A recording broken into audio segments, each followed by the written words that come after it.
Hey, what's up, everybody? Welcome back.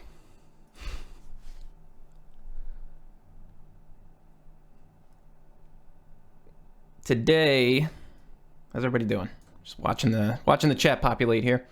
Today, I got BillM on the line, and he is going to talk to us about the P&B and how he runs it. How's the audio? Can you guys hear me okay?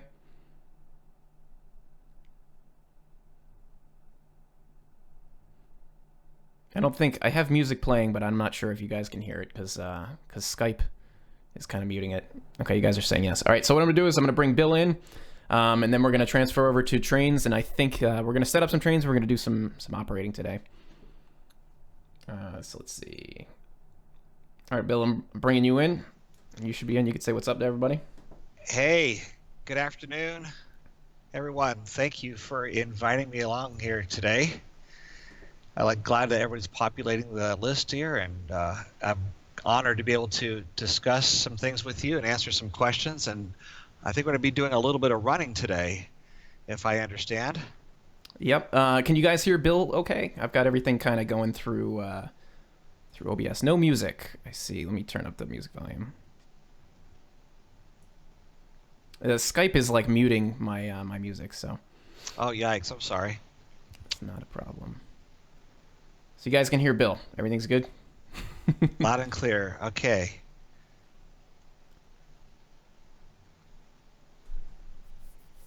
All right. So we got Perfect. about 40 people.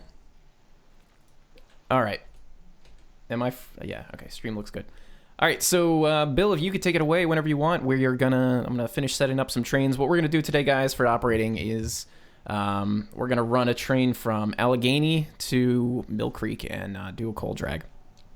Awesome. Coal drags. Let me give you all a bit of background, if that's okay. I always wanted, of course, a model railroad to be able to run what I saw in real life as a kid. I grew up in the coal regions of Pennsylvania, and I lived in a town that had coal mines all around it. And let me describe this part to you, if that's okay. I mean, I guess it doesn't matter if my stories get a little bit long, I hope, Mr. Approach. Oh yeah, absolutely. Take it away. Okay, You're in the cool spotlight. Enough. You set them up. Okay.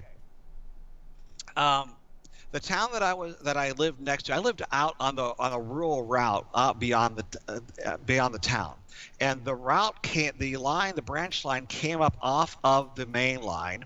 Okay, and I see some good questions here, so I'm going to get to those too. How did you start with PB and how long did it take to get down? Very good. That's exactly what I'm going to get to right now, so I'm going to answer that. I'm actually going to write that down to make sure that I got these questions down. How long did it take, and why did I start? So, okay. The idea was that I lived out on a rural route where a branch line came up and split. The one part went into downtown and ended on a spur type thing with multiple little spurs off of that. And the other part that went on past my house over streams and rivers and through other coal mine areas to several other coal loadouts. So I was able to watch trains, and I lived only about a quarter mile from the tracks where I could actually get on my bicycle when I heard the trains coming uphill empty and they would drift downhill loaded. I was able to hear, since they were coming uphill empty, they were running about 15 miles an hour, which means if I was outside, I could hear the rumble far enough to get on my bike quickly and pedal up to where they were on the mountainside and watch them come rolling by. If they were coming loaded out of the mines, there was a rail crossing about 2 miles away that, drifting at 10 miles an hour downhill, I'd have about 6 minutes from the time they blew their horns, if I heard the horns, to the time I could, to get up there. So I had some warning to be able to go watch trains go by. If I was downtown with my family, I was able to watch these trains shift different things in town. There's some coal mines that were in town, and there were several other small spurs. Anyway, I would become friends. What road did I live near? It was back when I was little. It was Penn Central, and then became Conrail. How many miles is this line? That line is that line is 30 miles long. The name Pennsylvania and Berwyn. Awesome. Here's exactly how. I was going to model the type of stuff that I've seen, where I had coal drags, branch lines, some small spurs to do things, and then some main line running, lots of different little industries. The town that I was in is Windber, Pennsylvania. Windber. Actually, let me put it down here. Windber. That was founded by the Berwind Coal Company in 1897, I believe. And the idea was, well, I was going to have a model railroad in my house, okay, when I eventually got older and married with kids, which is where I'm at now, But real life and real things came into being where my dream set, model train set that would be in a den or something like that, just didn't have room. And then Trains 2004 came into town, okay, and I realized, my goodness, I could have the railroad I've always wanted to run. Hey, Emily, greetings. I could always have the train that I wanted to without the cost and the room. So I took the liberty of building kind of what we started with, what Approach Medium started with here a bit ago. I think is it the Main Central or one of them? It looks like a model railroad, right? Is that true? Which one looks like a model railroad? It has, I did Union Terminal and Needles were the two model railroads that I did. Okay, there we go. Union Terminal and such. Right. I started doing that. I said, wait a minute. I don't need to confine myself to a model. I can make this as long and as real as I wanted to. So what started happening? Is that I allowed no boundaries to occur, and I said, what would I want? I want main line running, but I wanted branch lines to be able to feed the main line. Look at that. They're asking, yeah, this is my daughter. Yes, my daughter found out. She's across the country, and she is in and I told her I was going to be on, so she doesn't. She wanted to come hear the story herself, and see what we were talking about. Yeah, she's 18 years old across the country. So I do not have a physical layout. I wish I did. My den had become an office, and I just didn't have the room. So the bottom line is that I started building Trains 2004, and when I realized that I could have the size yards I wanted, the type of coal mines that I wanted, with the track work, and I'll get to that track work in a minute, set up the way I wanted, and then I attached my woofer speakers and subwoofers, and I could get inside my locomotive and run the track that I watched as a kid.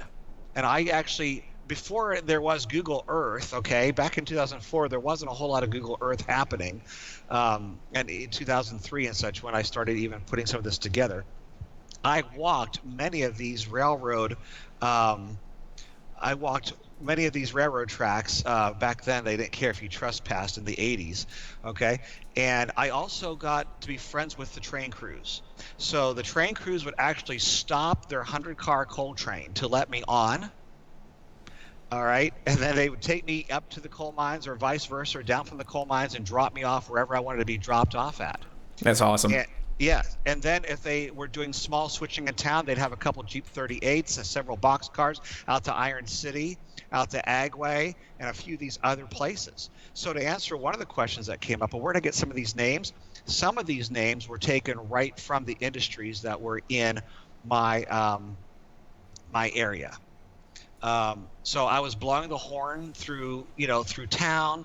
The train crews would stop at the what was the passenger station back in the the early 1900s, but is now just a maintenance facility, but still looks like a train station, and it's the public library. Um, I'd actually walk with them, and they'd go to the pizza joint in town and buy me lunch and talk to me, like I was the star. This is after getting train rides through town. So anyway, I wanted to run these industries with the same trains and the same type of approach that I heard, and felt and walked back in the 80s. So a lot of these names came from some of the areas that I grew up in, some of the industries that I grew up with. However, some of them were also just names that kind of sounded good, sounded generic, sounded Pennsylvania-ish, sounded intriguing, and they have little tiny little hints of maybe just of a feeling that they give me. For instance, Hunter's Ridge is a station that I named, um, that is out on the Pleasant. No, I'm sorry, out on the Spruce Run Secondary, and I put that out there because I would actually go deer hunting with my father on this same branch line, this Conrail branch line. And we'd see deer, and there would be hunters up and down all the time using the tracks to get in and out of the woods. So I like the idea of having a place called Hunter's Ridge that you would figure out that there'd be lots of deer being spotted and hunters on and off the track. And I put little elements there of things to make it just something interesting to be as you're passing through. It seems like I had a great life. Thank you. I appreciate that. My kids tell me, they're like, "Man, you had such a better childhood than we are having." And I'm like, "Well, that's not I don't mean to. It was a different time back in the 80s. So I started, and it took me off and on several years. I think that because as approach will tell you, um, that if you force build when you're not in a creative mood, it becomes a job and it's not fun. Would you agree to that? Oh, absolutely. It becomes a chore, and it just becomes a miserable situation. Exactly. So the Pennsylvania Berwyn was a name that I came up that I wanted back when I was 12 years old. I said I kind of rewrote history and made this, like maybe like the Pennsy broke up into different regional short lines and things like that. So that's where this came in. It was meant to be kind of a short line, but almost like Clinchfield type of idea.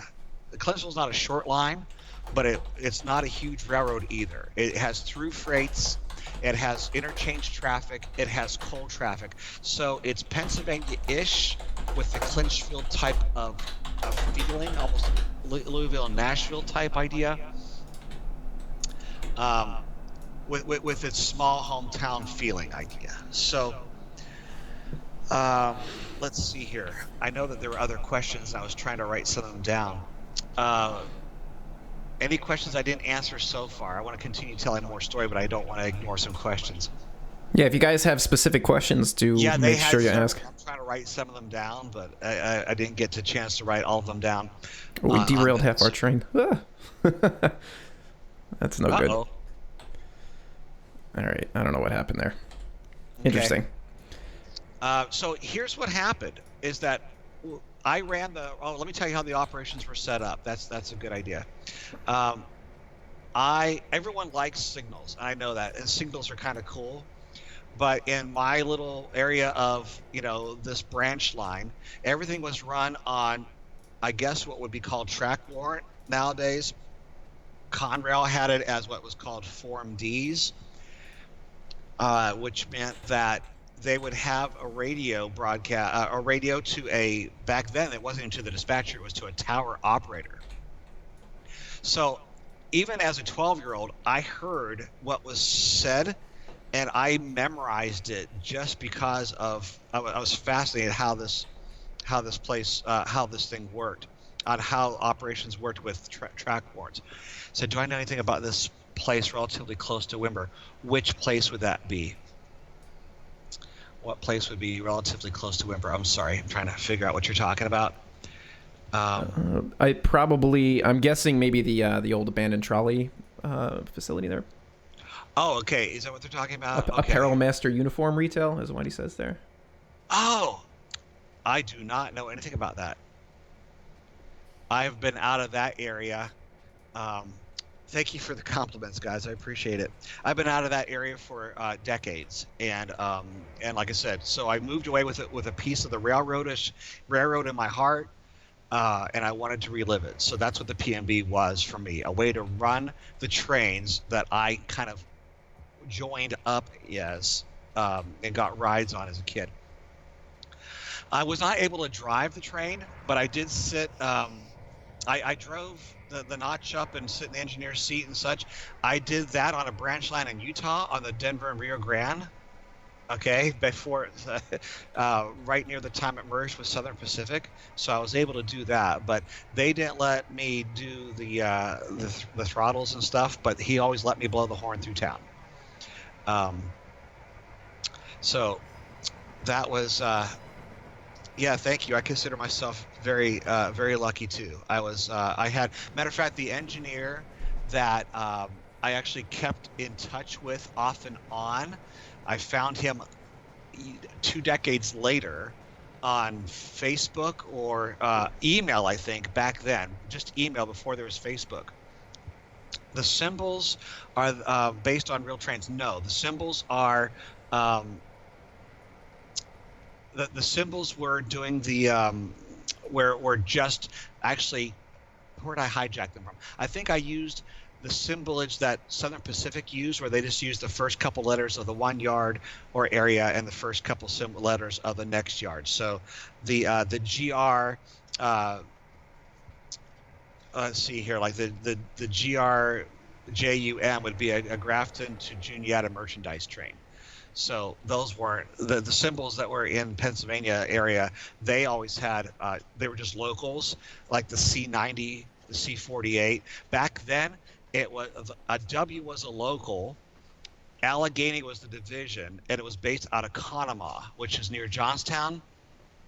So they were called, and WACO just happened to be the initials, so they were called Wackos. So on the radio, if you had a scanner, you would hear Wacko 4, Wacko 2, whatever local was based out of Conemaugh. So I was in the cab, and this is why I started running Form Ds. That's why on the original one you had never had signals, because signals felt too mainline-ish. I wanted a little bit of radio talk. I liked what I heard. It was kind of neat. We are sitting up at a coal mine. They'd pulled about an 80-car train out of one of the mines in Wimber. Bill, have you been playing trains, or has life been busy and not allowed time? Yes and no. Life has been very busy, and I recently just said, you know what? I even got a hold of Approach Medium a little bit ago, and this is how I actually work this. It becomes an obsession sometimes. Um, and Terry, you're welcome. I'm glad that you appreciate it. Terry's a big fan. He's always messaging me on Snapchat. Very excited Cool. to get his hands on the route when it's ready. And I am too, because I still run the 2004 version. Somebody's even asked me, like, why don't you build a real layout in your den, even if you could just make some room? I said, I can't get out from behind my 2004 layout because it has everything I want. I'm able to put 4 locos together, an 80-car train, turn up the subwoofers, and hop inside my cab and run the exact trackage. Maybe not the exact grades and curves, but the sidings and the track schematics that were at these mines. What the track schematics that are at Mill Creek, Mine 78, and several other ones are based on the actual real track schematics that are still there at these different mines. So anyway, I said I can't get out from behind my 2004 version because it gives me everything I want. Some plastic, overpriced plastic. I'm not trying to downplay model railroads. I love them. I still got tons of model trains myself. But overpriced plastic running in circles in my room doesn't feel the same as what 2004 Trade 2004 gave me. It's an expensive hobby for sure. It is a very expensive hobby, and it's worse now than it was in the 80s. Oh yeah. I started on 2004, Tristan. UTC had just ended, and 2004 came out, and I found out about it in 2004. Quiet zones. Those were no such thing in the 80s. Trains blasted anywhere they wanted to and smoked up with, no emission requirements, no Tier 4 compliance type thing.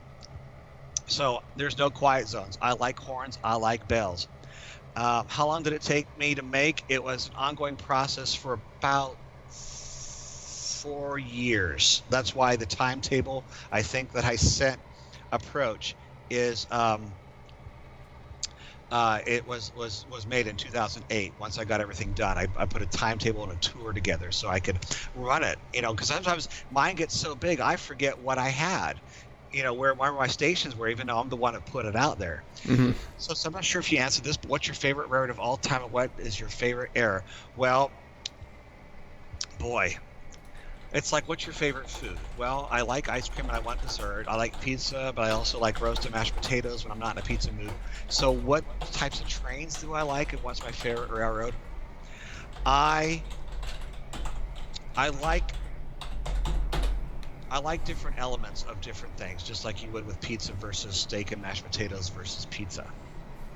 My favorite era definitely is the second generation diesel era, just because that's what I grew up with. GP38s and SD45s. My first model was an Athearn SD45, and there was just something about the look of an SD45 with those big six-axle, look. I call them big feet. I love Jeep 38s. I call them puppies because they look like they have a big bulky face with bulky little ears that are too big for them. If you look at a Jeep 38 head on, we call them puppies. My friends and I do that are in trains. Guy Perfect is asking, where did I grow up? Thanks, Guy Perfect. It was in the Wimber, Pennsylvania area, and that's where some of this is coming from. Steam, electric, and diesel. If I like steam, I like 1920s type idea with steam, and the second generation diesel. Jeep 38s are my second. I think that's my favorite 4-axle unit. SD45s are my favorite 6-axle unit. So that's how I'd answer that. Boy, I see here. It's so easy to get off on tangents. I forgot where I was going with some of it, but I want to answer your questions as they come up too. So I'll go back to stories when I can. Somebody was asking about the paint scheme. The paint scheme that's here, I have no credit over. That's all Joe and some of his other associates at Jointed Rail. Is that true? Yeah, and somebody, a few people when I first started streaming came up with the idea. Somebody, one of the fans actually sent me a reskinned unit that they had done in a very similar, like old ex-Milwaukee paint scheme. Okay. So we kind of based it off of that and went from there. Yeah. So I take with. no credit for that. And actually, if you go on, I'm not trying to.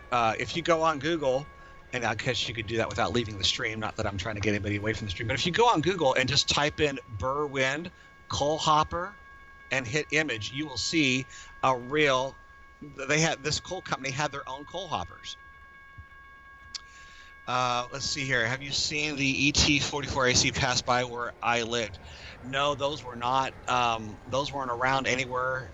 I left in the mid '80s, and so the newest things. Matter of fact, the branch line I was on did not allow 6-axle units beyond a certain point, which was not anywhere where I was. They could only come up half the branch. So I was always Jeep 38s. Some U23Bs would come through, but mostly Jeep 38s. And we're talking like 8 of them, 4 or 5 up front, 4 or 5 in the back. How about any Alco engines? I do like C424s. The RSDs, I don't mind either. So Alcos are kind of cool. I would like the 6-axle C units are good for Alcos too. Matter of fact, I always wanted a good running one for Trains 2004, but I was never able to find any before people stopped making 2004 things. So I never built a real layout here as an adult, and I simply run. I simply run when I get the issue. Here, let me read a text that I sent Approach Medium a little bit ago. This is how real some of this becomes to me. How much do I play this game now? Um, well, I do it when I get the hankering, and the hankering comes often, but my time doesn't always allow because I'm in front of a computer for a lot of other things. And the last thing I want to do is sit for a couple more hours sometimes Oh, I know how in, that is. in front of it. Exactly. Um, let's see here. Okay, here's what I wrote Approach Medium on a text. Um, my favorite steam locomotive. I like the 1920s steam stuff, so I do like the little early Mikados and Americans. But my favorite modern engine, I think, is the K4 Pacific. I really like that. Which would I prefer, Conrail or Norfolk Southern? Oh boy, that's like which do I prefer, steak or ice cream? Um, I liked the way Conrail did things versus Norfolk Southern. Conrail felt like, especially at the very beginning, because I was around when they first started up in the mid 70s, and they were patching things together. The ties pumped mud. I saw rails on my lines out by my house. If you know what reverse rail is, have you heard of reverse rail approach? No, I've never heard of that. Okay, a reverse rail is where they take it's stick rail. It's not welded rail. Do I like passenger trains? I I do, but I don't, because I've always been around coal trains and freight trains. Passenger trains don't do any switching. I like lugging. I like switching.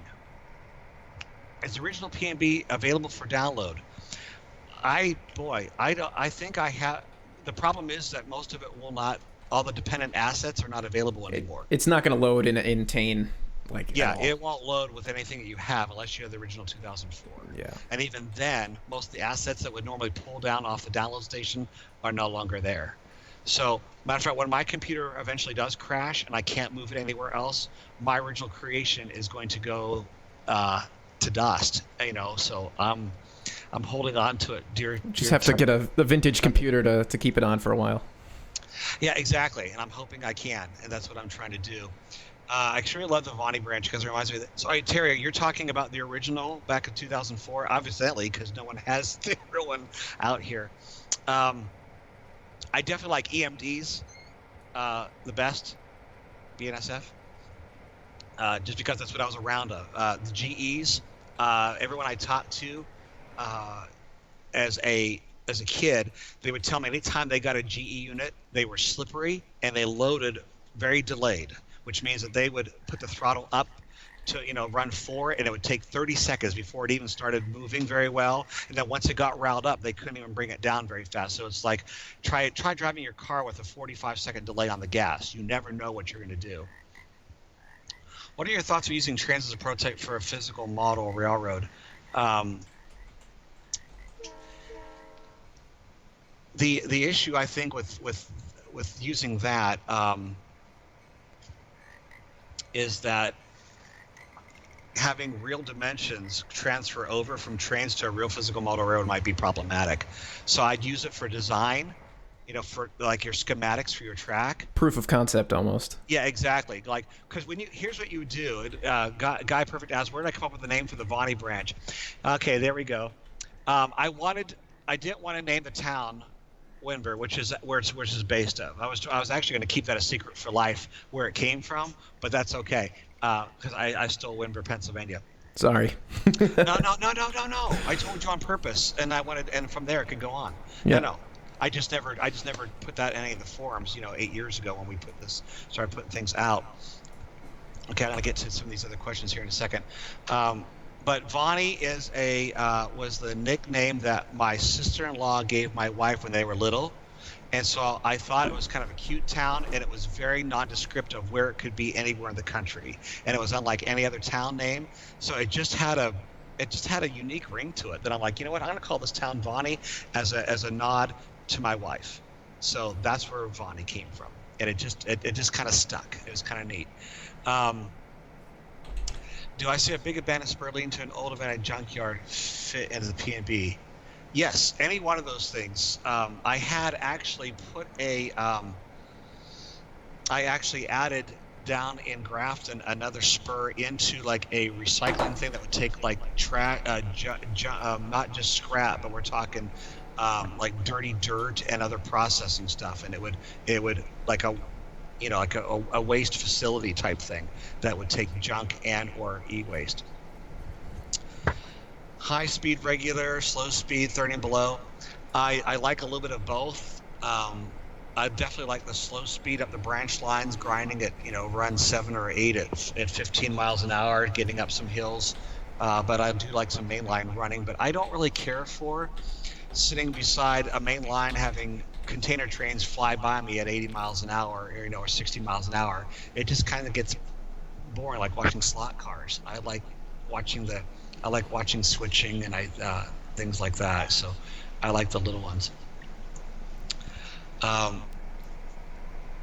yeah, dude, all coal trains getting longer depending on what they're. Yeah, yes, CSX is actually trying to get some. Coal's harder, but some of their trains are getting up to 180 cars long. CSX is experimenting with that. Definitely country operations. I don't like downtown big city very much, even though there's a lot of switching. I like being able to run through like right now where we're streaming right now through. I like this feeling of in the woods, but you come out of the woods a little bit through a town, um, and see a deer along the road. How many railroads did I grow up next to? It was only the one line that split in two. A dead end went into downtown, which was a few miles away, and I lived out on the other split that went out to a coal facility, a couple coal mines. Um, Special rail cars fitting them in the PB. The only special stuff I saw that I wanted to fit in now and then was just some maintenance stuff. And I was intrigued because if you've ever seen maintenance crew headquarters, they're old passenger cars that are repainted gray or whatever.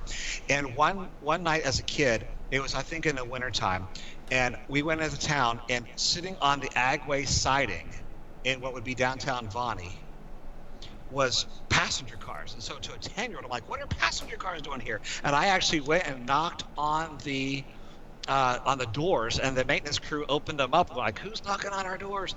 And I asked them what they were doing here. They were doing tire replacement on the line. So I saw passenger cars in downtown Vonnie, quote unquote, and I learned that they were maintenance crews. So every once in a while, I'll put a maintenance train and sit it out there.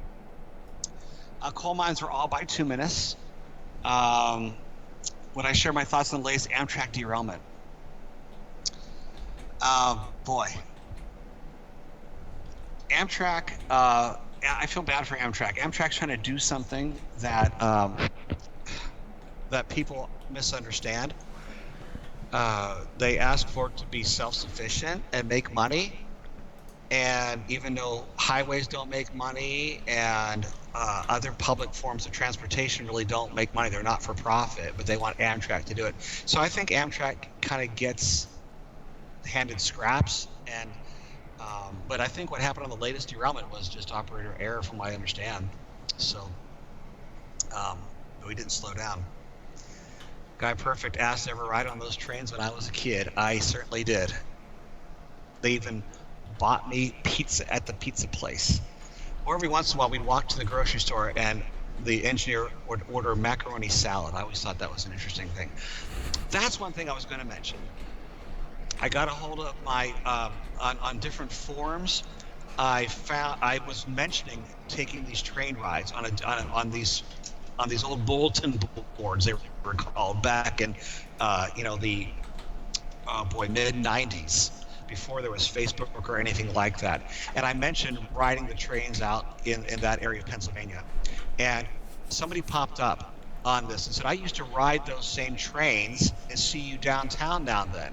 And I asked the guy his real name, and right now, back then, he was a little 9-year-old kid that used to kind of bug me, because every time he was around and I wanted a cab ride, they wouldn't let both of us in. So it was competition. I'm like, get away from me, kid, you bother me. and I didn't really want him around very much. But anyway, that 9-year-old kid that was downtown with me that would get probably more rides than I did because he lived downtown and I only visited downtown when we went in for groceries or maybe to visit a relative or something like that. Anyway, he's now a Norfolk Southern engineer. And we kept in contact, and he gave me the email address of the engineer that used to give us rides. Then we became friends on Facebook, and he retired in the 90s. This engineer did that used to give us rides, and I found out just a couple of I found out that just a couple months ago he passed away. And I was talking to him about 2 or 3 days before he passed away. It was out in the middle of nowhere. Do I have a slogan for the P&B? I do not. I probably should have, but I didn't. A slogan would be kind of cool because everybody else like Rio Grande through the Rockies. That was a question somebody else asked. Some of my favorite railroads. I love the Denver and Rio Grande Railroad. It has branch lines. It has through freight. It has a hometown small feel to it. And the clinch field is the same idea. It's small, it's main line-ish with some interchange, some through freights. So I tend to like these medium-sized things like the L&N, Clinchfield, Denver, and Rio Grande that are trying to be a contender in a huge railroad market. Did anyone ever get killed by trains in your area? No, but I got yelled at by my engineer friend. Because I was trying to get, and he actually laid into me pretty good. I was in downtown Vonnie, okay, I guess, for what this would be. Ever I've been to a model railroad show? I've been to several model railroad shows, absolutely. What do I think about how he rebuilt the P&B? I am very impressed, and I'm actually honored, and I'm going to get to that part in a second here. Guy Perfect, I visited PA this year. Yes, I have, and I did not see any trains, but I walked some of the old track in downtown Vonnie. I was in Vonnie trying to get to the engineer side of the train, and I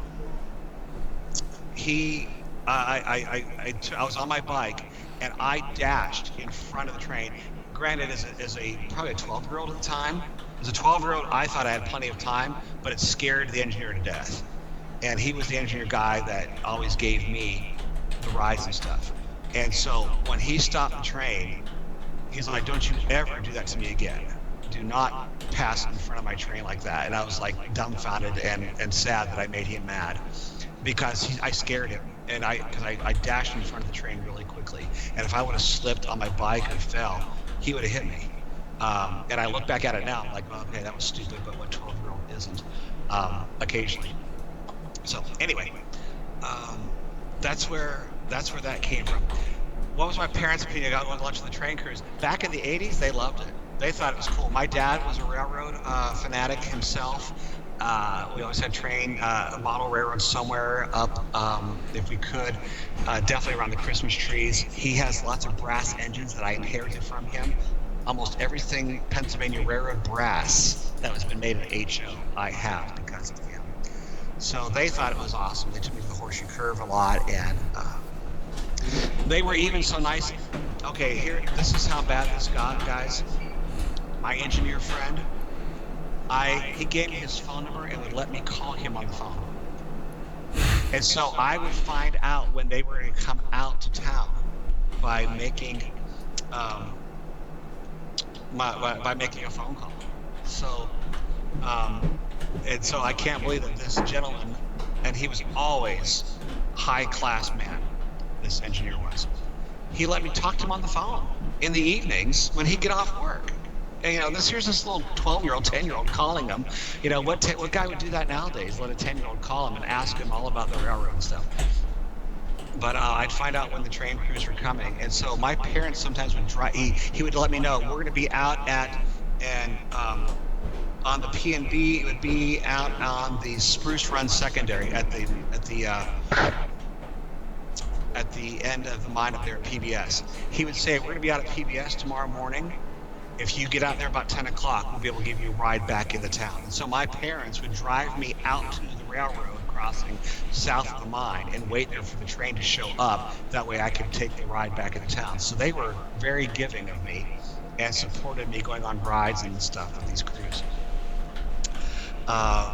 Let's see. What's my favorite town on the PNB? Oh boy. Each town that I made has an element in it that makes it my favorite. I like Vonnie a lot. Vonnie has a heart, a feel to it that is so I can't put anywhere else. And I think that was one of the points that Approach Medium said a long time ago. There was just something about the way the town felt that felt railroady, homey, and perfect to run. Is that what you have? What was your feeling, sir? Absolutely. I mean, it's a very small town kind of feel. Just like you said. Just hold on. I'm trying to make the siding here.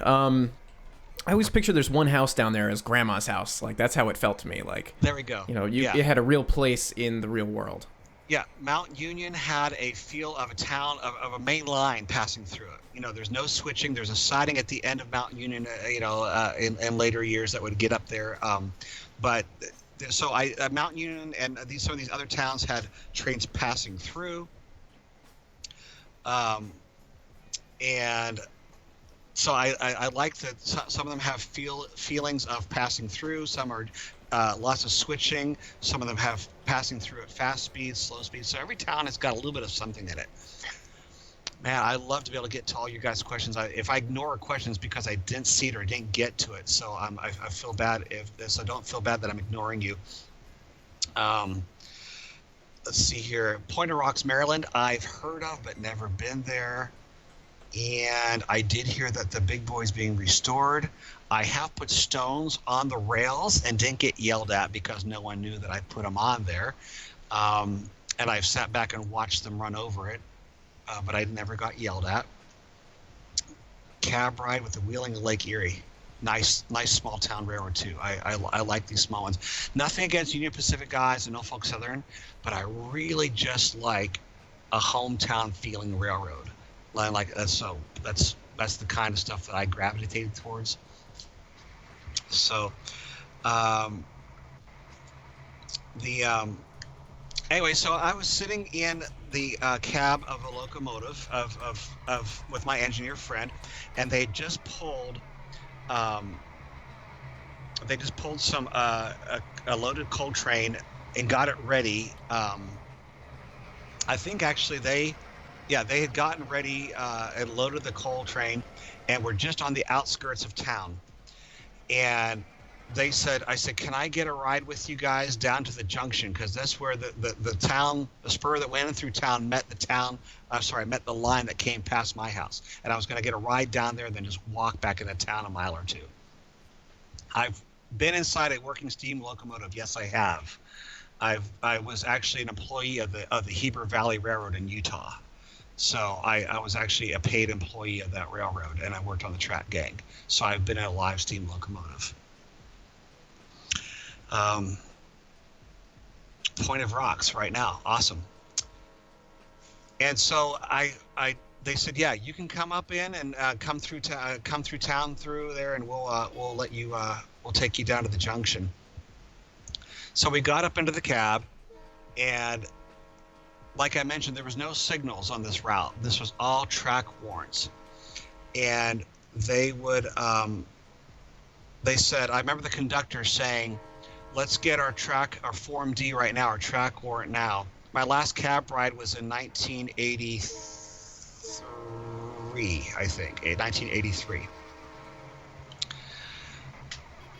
Locomotives. The locomotives I've used are all second generation stuff. SD40s, 45s, a lot of Jeep 40s and 38s and things like that. That's what I use when I run my stuff. Did I ever use a locomotive toilet? I did not.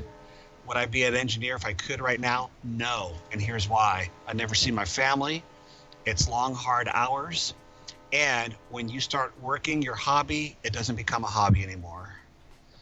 That's 100% true. Yeah. So I don't want to do that. So we got up into the cab, and the conductor said, let's get our Form D now before we start going down through all these crossings, because it was a downhill run to the junction, and they didn't want to have to stop if the dispatcher didn't get back to them in time, or tie up any crossings, or stop on the grade. If they didn't have to, they could just run straight through town. And this is the first time I heard these radio transmissions, because I didn't have a scanner back then.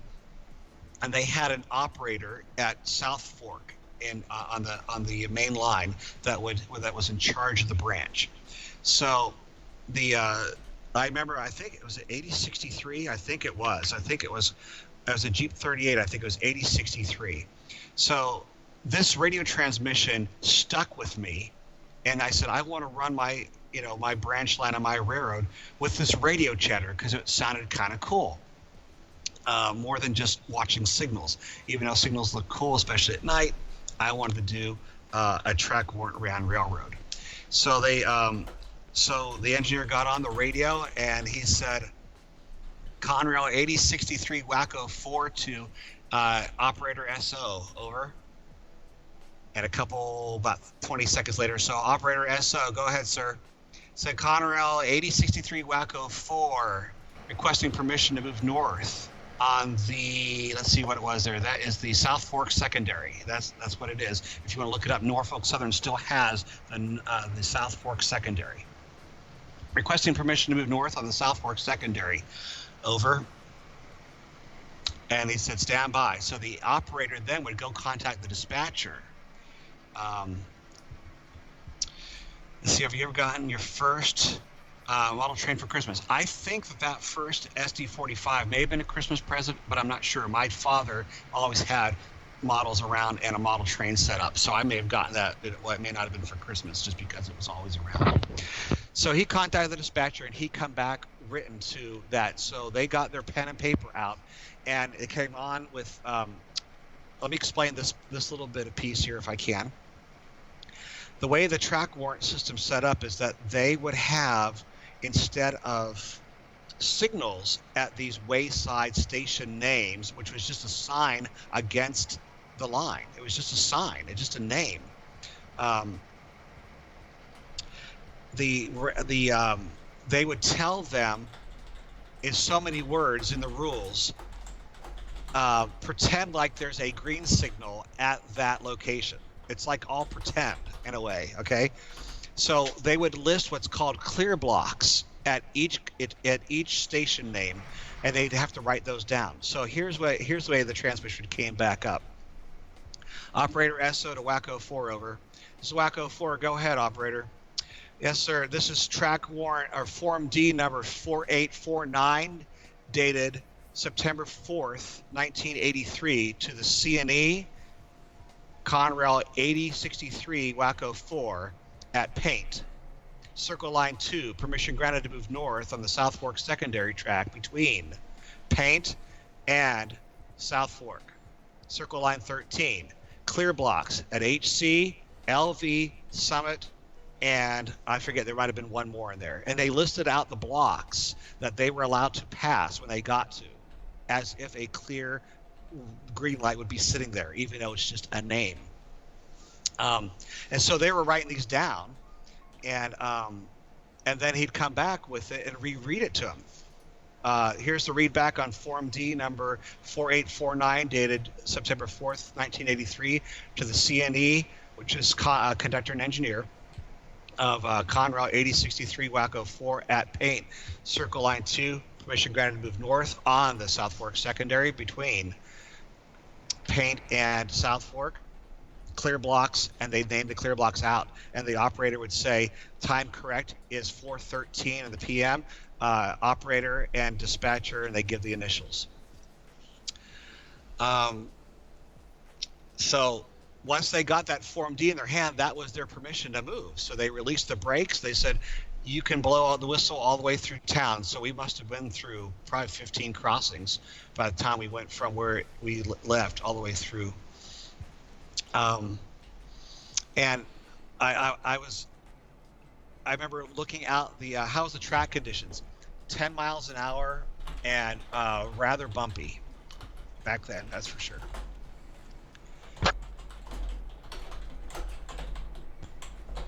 So the anyway, so that's how we did it. Telling us about reverse rail. Yes, I will. Sorry, I knew I got in so much different tangents. I'll do that. I feel bad, Approach. You haven't got a chance to say a word. Oh, it's fine. This is all about you. I'm running the trains. You talk right to the end of this. Okay. Yeah, I won't forget about reverse rail.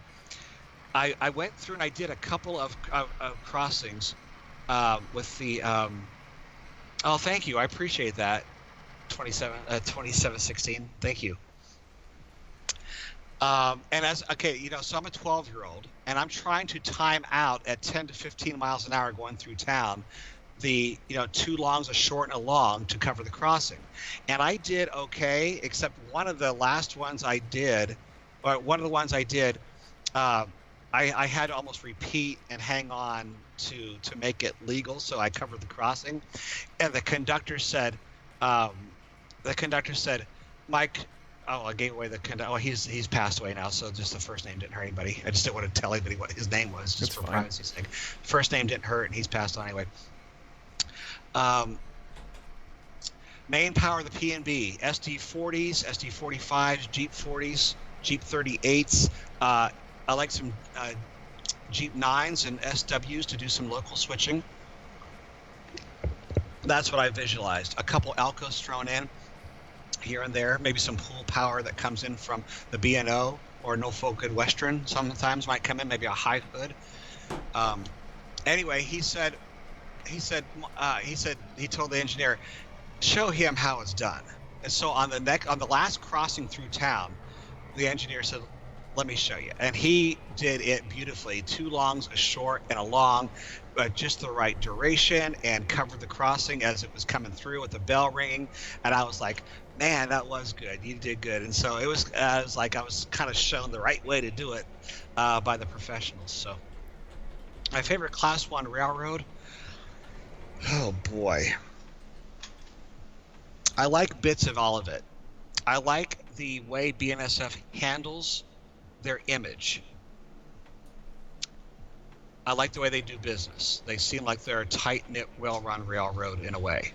I like Norfolk Southern's coal and scenery. So those are my 2, I guess, that I think that I would talk about liking for different reasons.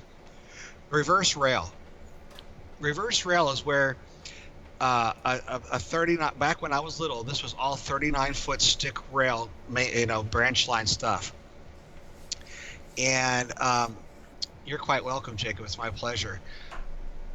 And did I ever see any Jeep 35s, 38s and call them Jeep 9s by mistake? No, I knew enough because the rounded nose, the Jeep 39s and 35s looked very, the high hoods, they never came through my area. So all my Jeep 38s were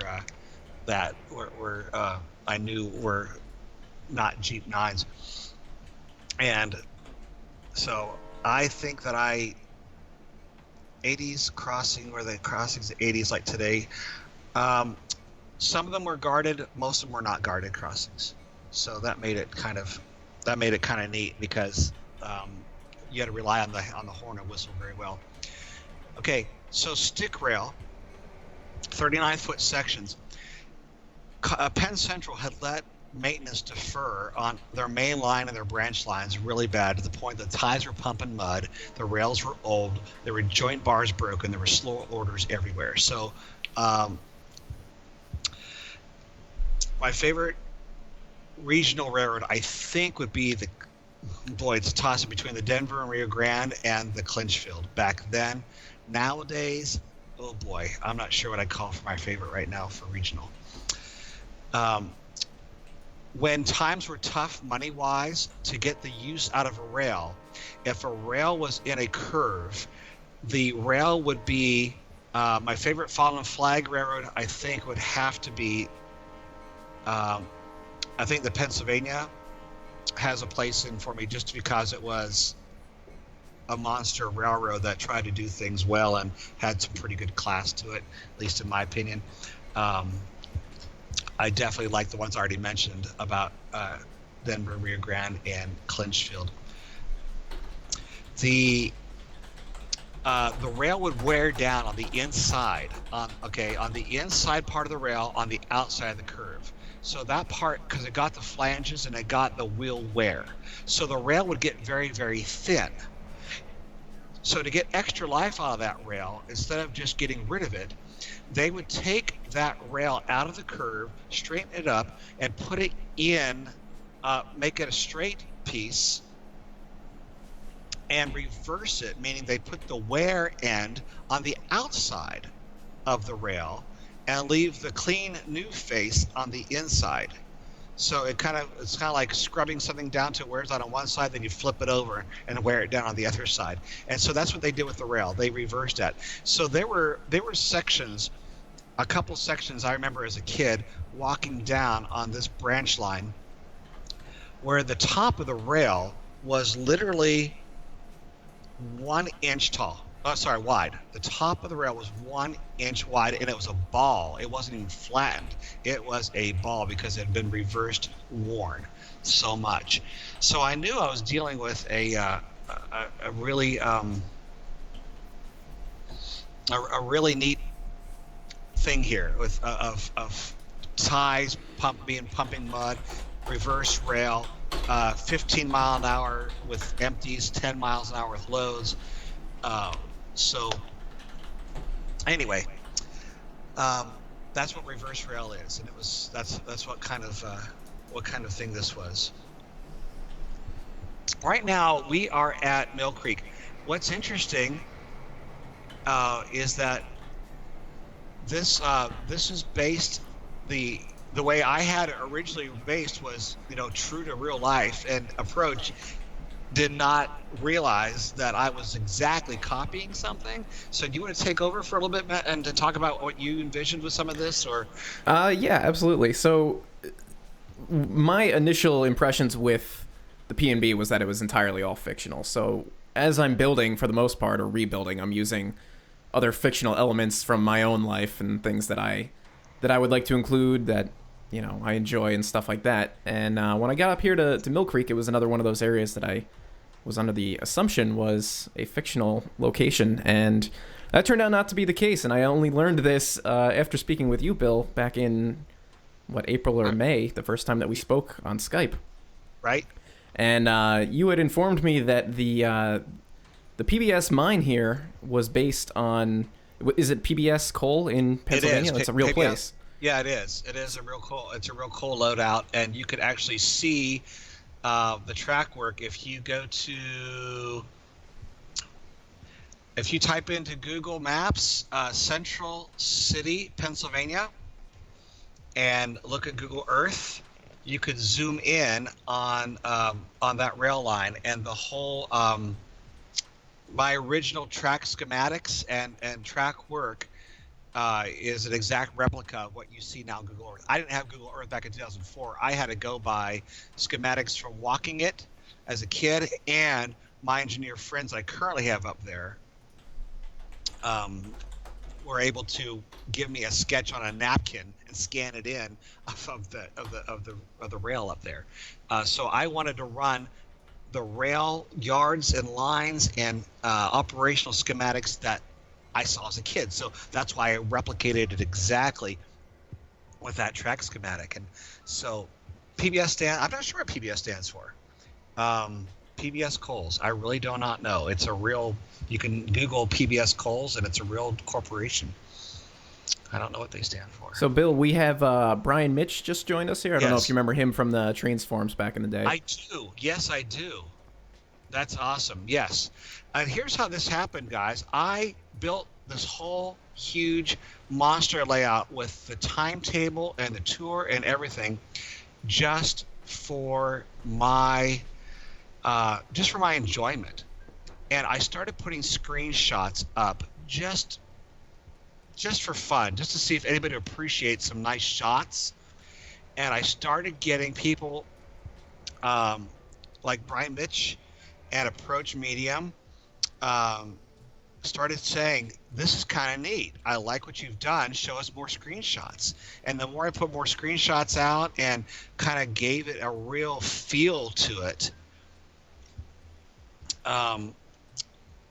the more people started coming on going, can you release this? Can we have a copy of it? And I'm like, I never thought anybody would even give a hoot about this or like it or appreciate what work I've done. So I was honored that they felt value in what I've done and what I've posted.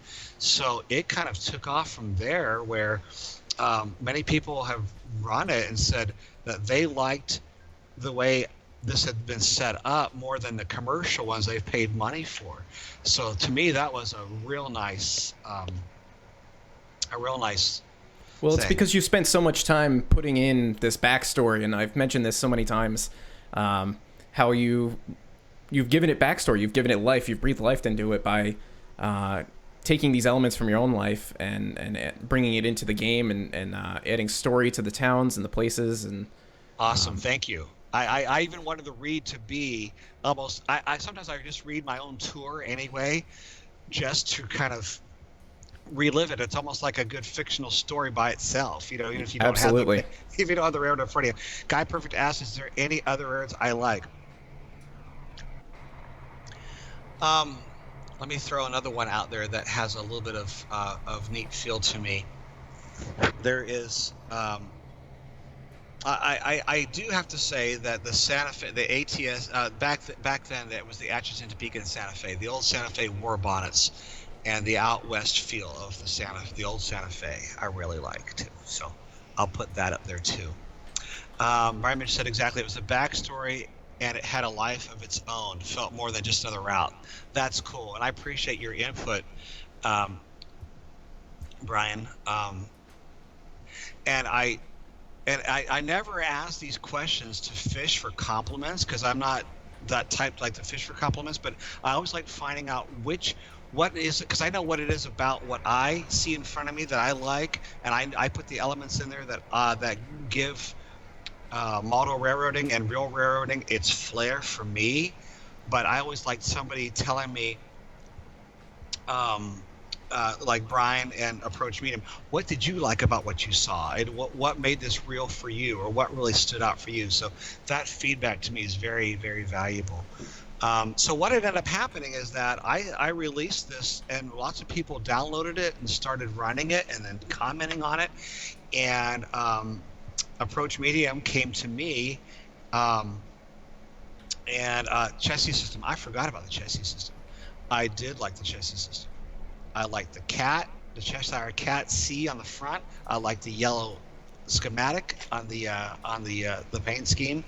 Um, Chassis system had. Oh, I got to tell you a story about the chassis system. Pause now for a second. I'll talk about the route release in a second. Um, there was a place where the route that came past my house, a couple miles down the track. The chassis system had a branch line that came close to and paralleled with my branch line. And they had a railroad crossing on their line. So when I was younger, it only took me a couple times to be duped, okay? You know, but as a 10-year-old, I think I started learning. I heard train horns to the coming from a different direction. Most of the train horns were the loaded trains coming out of the mine towards my house, but I heard train horns coming from the opposite direction. And I said, wow, okay, there's a train coming. So I get on my bike and go up there next to the tracks. I'd sit and I waited and I waited and I waited and nothing happened. And it was cold. It was winter or fall, and I was freezing. I'm like, this train's never going to come. And I think it took me 2 or 3 times to do that before I realized I didn't know back then that chassis system had a branch line that came close to the other track, several miles down the track. And if I heard those horns that direction, it was on a whole different railroad. So I got duped a few times, but I learned my lesson. Listening to Bill, watching you, and editing my next Trains Build series installment. That is some multitasking. Okay, so I released the route. People started running it. I started getting great feedback, and I was really honored. And I liked hearing what enjoyment people got out of it, and what pieces of it they liked. And then that's when Approach Medium. Well, you want to talk about from your point of view? What you came to me on the forum, and what did you start feeling or thinking or wanting to do? Yeah, so my original idea was you had released it for Trains 2004, Yes, And I that's think all I this ever was had. yeah, and this was around the time that I think 2009 or 2010 was out, and that was kind of like the version that everybody was playing.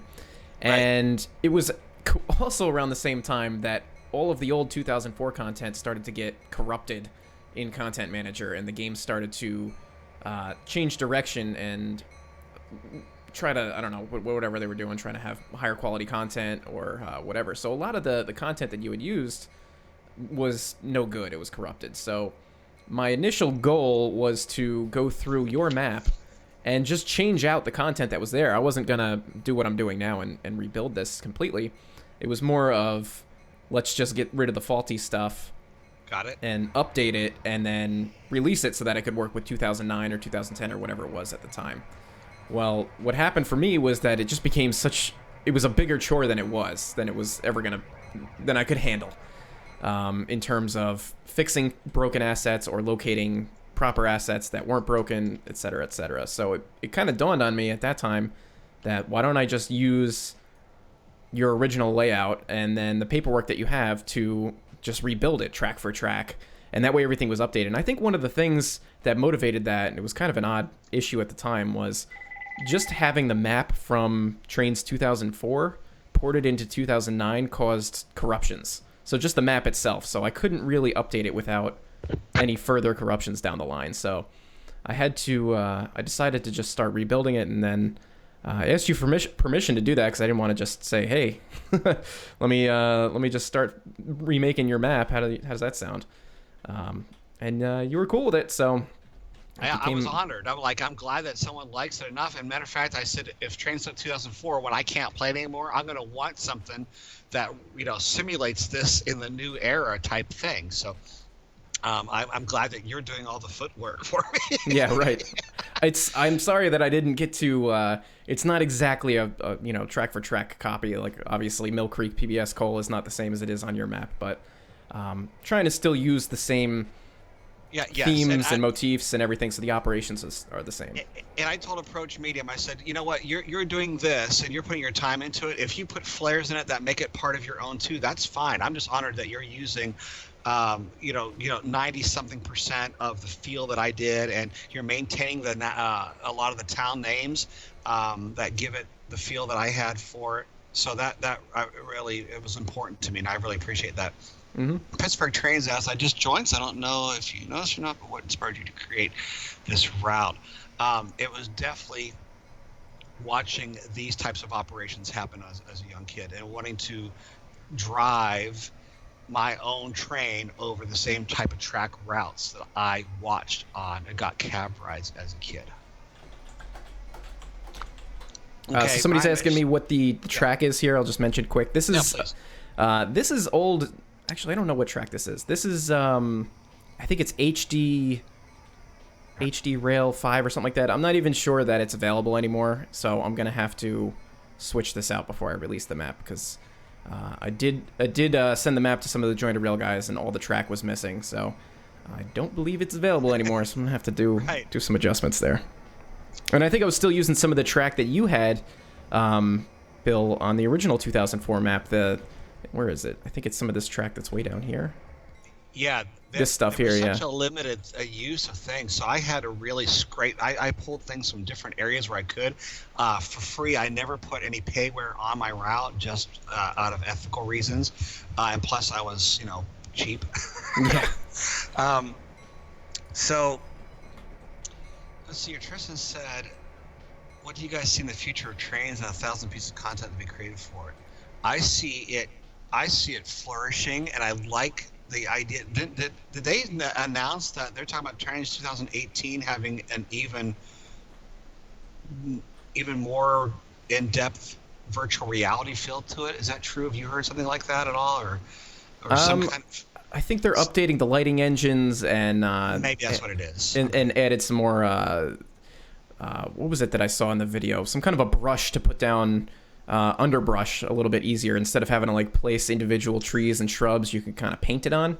That's kind of what I got out of that. It made it look good. Yeah, it makes it look a little bit more real. I see nothing but I see it to being the point that we're going to have in the near distant future, almost virtual reality things where we could actually put on, face mask type things like this, and you feel like you're there. So Yeah. I see this as no stopping this.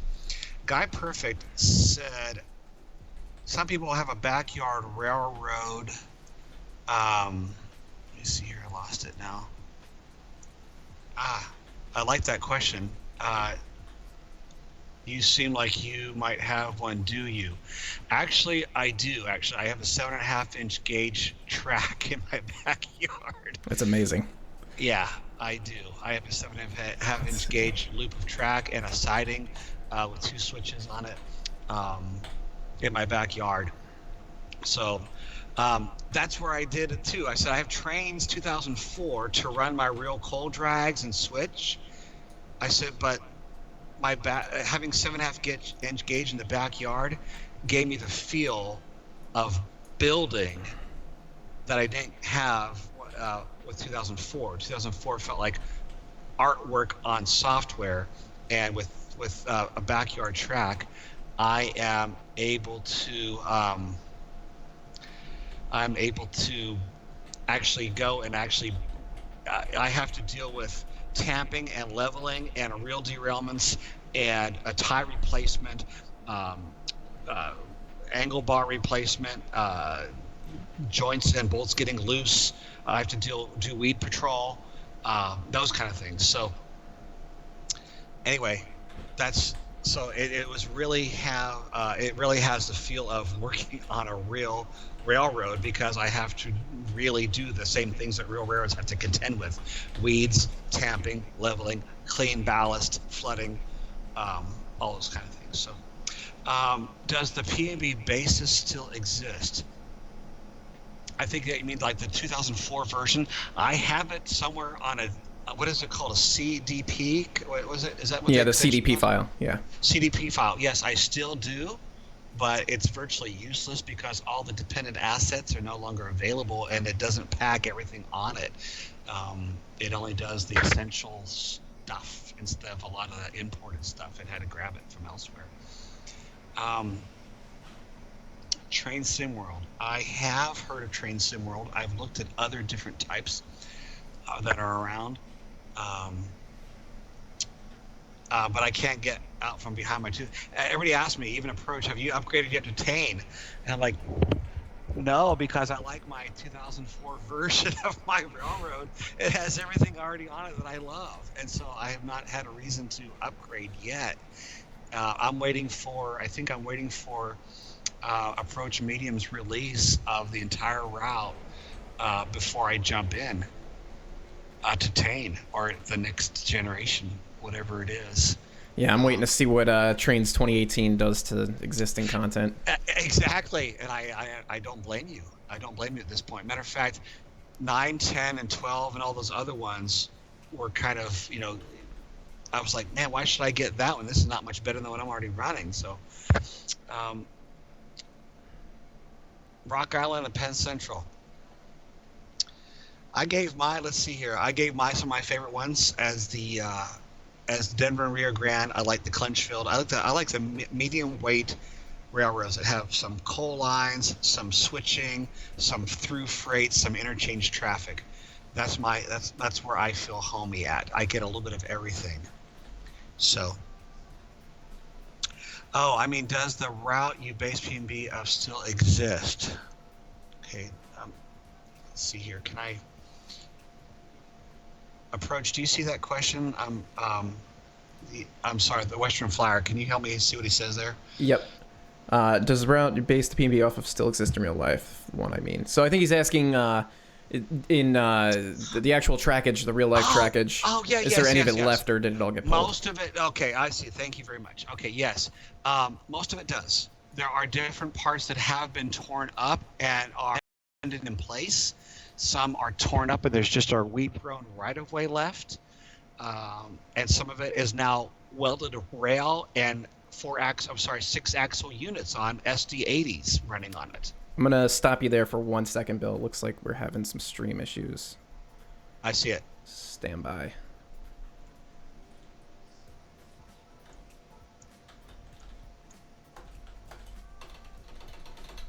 just make sure the stream is still streaming because I'm pinwheeling on my end. Okay, I'm not. You're moving now on my end. Okay, we must have just had a hiccup there.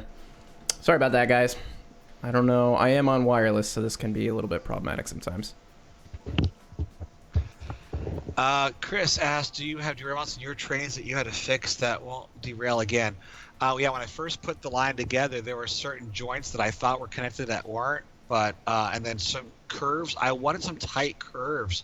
The track I was next to had really tight curves. That's why they only had 4 axle units on there. They were tight curves, light rail, and they couldn't have these heavy locomotives on there with 6 axles very well because the way the track was bad.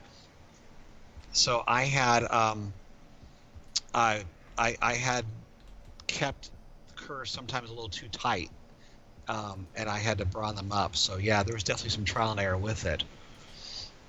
A train shirt destroyed it. Oh, that's not nice. That's rude. Destroying your train shirt. Where can I see pictures of your route? Do you mean the original P&B?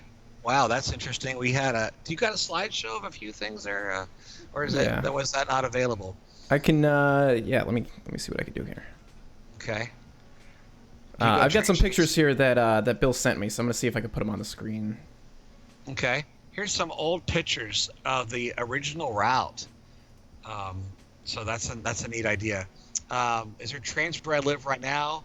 Yeah, I live in Florida, and so the FEC main line is around in the area. So I am able to see some trains there now and then, but it's not Mill Creek and PBS coal tipple switching, and I like that. There used to be that Photo Bucket allowed you to post pictures on forums, and now they want like $300 a year to be able to still do that. So I think I had close to 200 or 300 pictures on Photo Bucket that was on the Iran forums, and they're no longer available. Yeah, the link that you sent me is you got like 300 photos in there, I think. You're right. But I'm having trouble bringing it up here. Yeah. 2716 Productions. Kids will bully other kids for anything that is different than what they think is normal.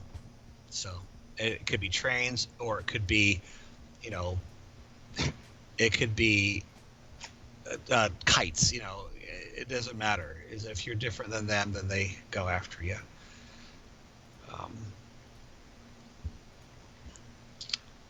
Would Conrail have certain places more than any other fallen flags? That's a good question, because you're right. I was in the Conrail engines, and the blue paint scheme is there. That is so odd. I don't know how to explain that. Why am I mentioning? I'm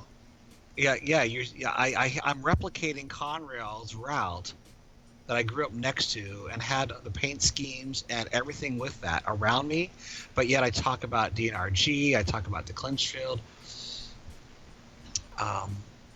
So I've got some photos here ready for you. I'm gonna transition over to some photos for just a moment here, guys. Okay. Bullying and hear more stories. Okay, let's talk about some of these pictures. We're going to try to do some screen share here of some old pictures. Go ahead, please. So yeah, just the first one that comes to mind. Oops, sorry, my mouse is all over the place. I'll bring up this one. This is a Vonnie. This is the Vonnie Y with what is this? Eureka, I think. Yeah, no, that's Eureka Spur, right? Yep. So if you want me to just kind of thumb through these? I can't see the chat on my window right now. Grab a couple. Grab something and we can look at it. There's here's the original Eureka Spur. Wow. Yes, there's the original Eureka Spur there. The track is abandoned around the corner. Man, compare that. I wish you had a screenshot of what you currently have that looking at. I know in my mind what it looks like. Yeah. Yeah, off to the right, if you guys remember, there's a gas station and a bridge into the woods, the abandoned Spur. Yes, Yeah, boy, oh boy. Yeah, these are some old shots of Vonnie the way it is on the original line. The line is abandoned as it is on Approach Medium's version of the route, and it is on mine. It's abandoned past enough headroom here to just to switch that spur. That that is the Eureka store that used to. It's a company store that used to be for the coal companies. This is the original PMB. I forget what software did this map, but it would map out the entire system for you and show you everything. So here's all the branches, the main line, everything. So that's what some of these maps are. Let's take a look here. Yeah, any one of those you want to grab, I'll talk about. Let's see. Got a Pleasantville photo here. Yeah, exactly. There's a that's that looks like the Pleasantville secondary. I think before the Moss Creek branch was put onto it. Let's see here. Do you have? There's the cattle pens for stuff. Oh, there. Okay. There's Pleasantville right there. There's a worker standing next to a truck, and the caboose on a train. That's going to the Keystone Power Plant there to unload coal for electricity. This is in Old Town. On the siding there, it was running around the train. They're bringing some cattle, empty cattle cars, to the Penn stockyards for loading. You should do a Q&A with Approach, like a full video. Yeah, I like being able to. I need to be able to ask Approach more questions too. I'm not trying to steal the spotlight. So just so everybody's clear right now, and Bill also, the photos that I'm displaying, I think you're probably watching them on the stream, so there's a delay. So if I close the photo while you're still talking about it, I didn't do that on purpose. So. Oh no, I understand. I think I found some photos of where we are at PBS. Okay. This is the original PBS right here, which you'll see in a few seconds. Okay. Do I have any kids that like trains like I do? Yes, I've got two boys that have a affinity for trains. Maybe not as detailed that I am, but they've built their own 2004 stuff and played with it. Now that there's the original PBS Coles on the at Mill Creek on the 2004 version.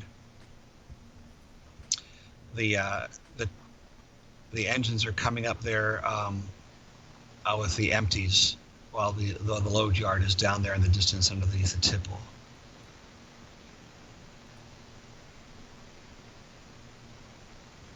Welcome from the UK. It's nice to have. I love the web because we can talk to people around the world. Oh, it's amazing. It's fantastic. Is this boy? Yeah, this is coming into the empty yard at PBS. Like I said, the track schematic is real. The only thing that's different that I added as my own modeler's license right there is the one that you have on there. There's a spur track you have here on the left of the picture that you have up right now. I added that spur track on to park some switcher engines if I wanted to. That's not on the real schematic of that. You can see this actual track schematic south of Central City, Pennsylvania on Google Earth. My favorite railroad and why? Boy, that I have so many favorites for different reasons. I like the hometown small feel of regional railroads like the Denver Rio Grande and Clinchfield.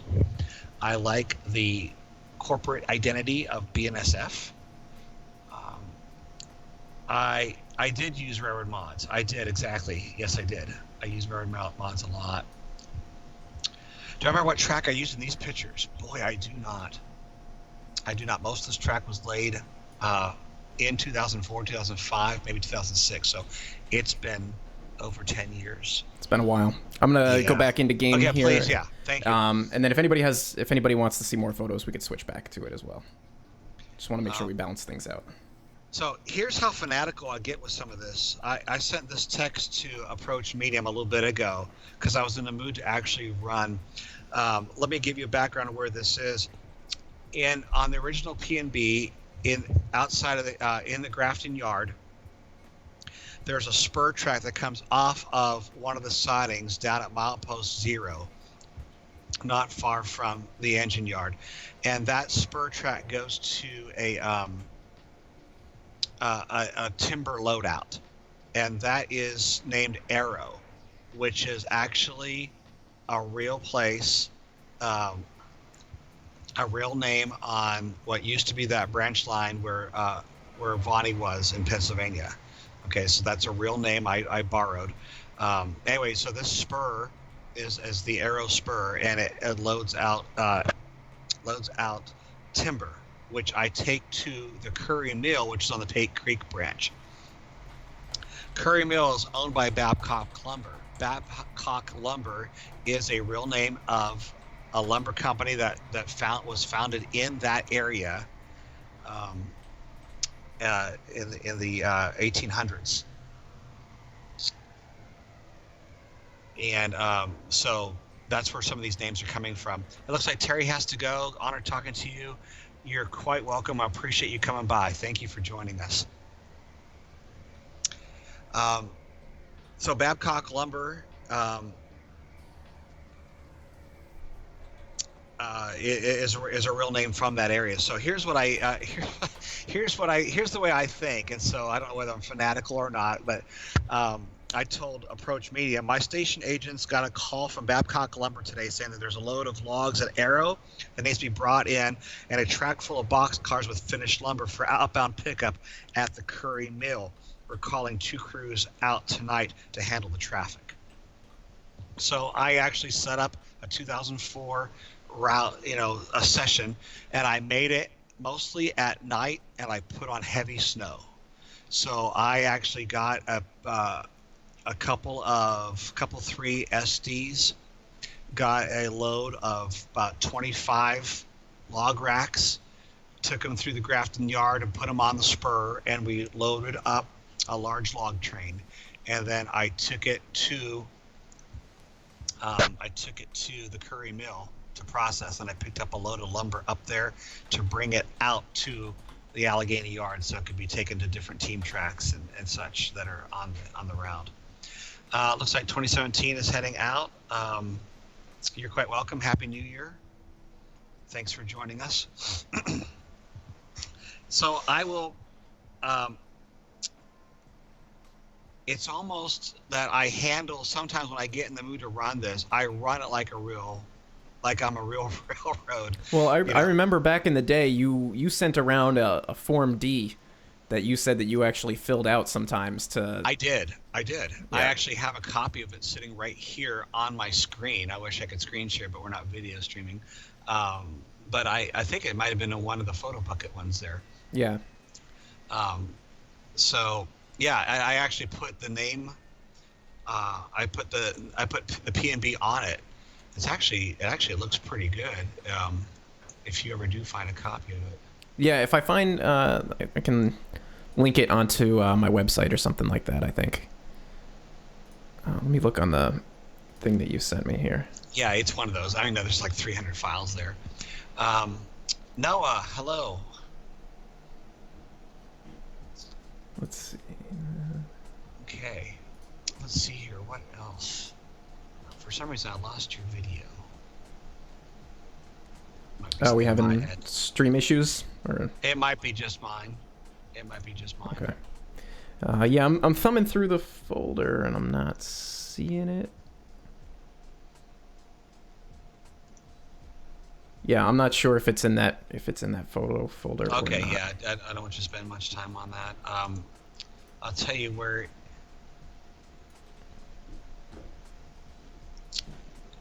Yeah, it's probably on there. It wasn't far from the. It was actually a few back from that Eureka Spur picture that you brought up there with that box car next to the loading track. There's a few files back from that same little area. All right, I'll take a peek.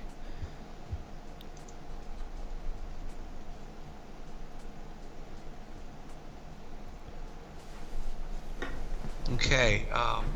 Where do the cabooses? Oh yeah, you're asking approach that. What's the question here? Where's your caboose? Oh yeah, we need some P&B cabooses, that's for sure. I would like to skin some up, but haven't gotten there yet. Okay, have I seen the Tennessee Valley Railroad Museum on Google Maps? Old cars display their locomotives. I think I've seen, yeah, the Tennessee Central I loved as an old little short line. I like tracks in the weeds. I like that's why I like Iron City. Was Iron City also one of your favorite little areas there, Approach? Yeah, definitely. I like how the track kind of goes off into the woods and then just stops, and it's very overgrown, Yeah, very foresty. yeah. Yeah. So I like tracks in the weeds, and Tennessee Central had that kind of feel to it too. Whether I operate, I do extremes on it. I like heavy snow and I like bright sunshine. And I really don't like the rain very much. They do too much thunder and lightning and stuff. Um, I like I like both Husky. I like both the SP and the DNRG one. They both have a little place for me.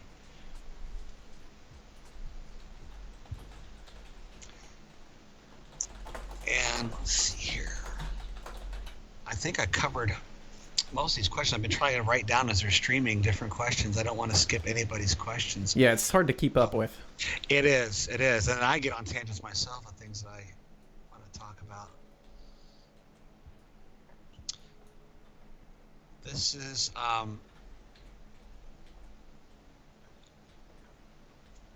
you having put a city around this area, a small town around this area, has an element of coolness that I actually like. So it's not it's not it doesn't give me a bad vibe like I thought, like, not that I thought it would, but you did it well. You did it well is what I'm trying to say. Yeah, I pictured it as kind of like an old coal mining town. Like it's Yeah. just been here for a long time. Is the P and B real? It is not. It is based on lots of elements that are real, but there's no actual Pennsylvania Berwyn short line or anything that resembles this. It's kind of just a hodgepodge of things I grew up around, things I liked from other railroads or other industries, and I just I wanted a route that I could switch some box cars like you see there on the stream, on a spur. I could pull a coal drag. I could run main line. I can run 10-mile-an-hour branch lines. And I wanted to run between cities, but without taking 3 or 4 hours to get there because it's so long. But I also didn't want it to be a model railroad feel where my caboose is being chased by the engine. I wanted to actually, at 10 miles an hour, I did want it to take me a half hour to get from the main line up to the mine. I wanted that time. There's the kid on the bike. That's cool. Yeah, I got a bit of a problem here. My train is definitely way too long. But this is the first time I've run trains up here at all. So I'm kind of beta testing this as Yeah. we're here. And, So and on the original, see, I didn't want to have to go through this over and over again. So on my timetable, I actually have a list of how long the tracks were and how many cars it would take and hold. Anybody that has the timetable, where would that be at? Let's see here. So the timetable is, if you guys want to look at it for reference, it's Yes. unjointedrail/approach-medium. I can actually paste the link in the chat. So you guys can check it out for yourselves. Okay, that's excellent. Yeah, there's 2 PDF files there. One's a timetable, and I did it not just for aesthetic purposes. I actually need this timetable if I'm going to run fluently, because I wanted to say, wait a minute, I feel like running a train up to the Coal Creek branch to mine 78, and I have here on page 9 of my timetable the capacities of different tracks, just like they do in real employee timetables. So I can see that mine 78 will hold 60 cars. So I know very well that I can do 60 cars out in the yard and bring it up to the mine and have it fit. PBS coals only holds 50.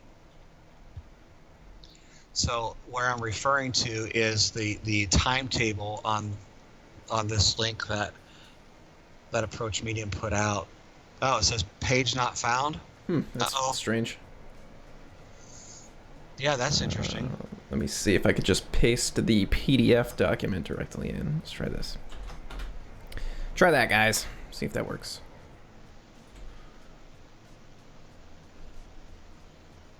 Some people say it works, some people say it doesn't. That's strange. Yeah, interesting.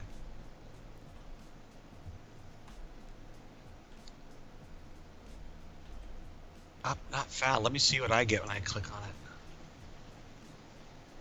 Yeah, it says it's not been. I'm getting the same thing. Approach. It was there before. I looked at it. It's weird that I could see it without any problem. Yeah, when I click on your link right there, it's gone. It says error. Okay. Try this.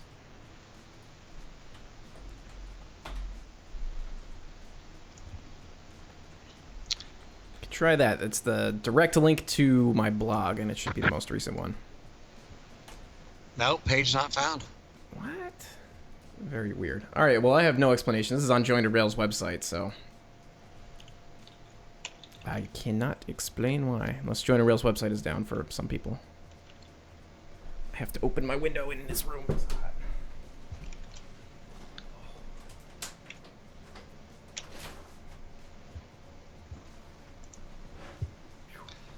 Well, their main, let's see here. Their main thing is their homepage is open.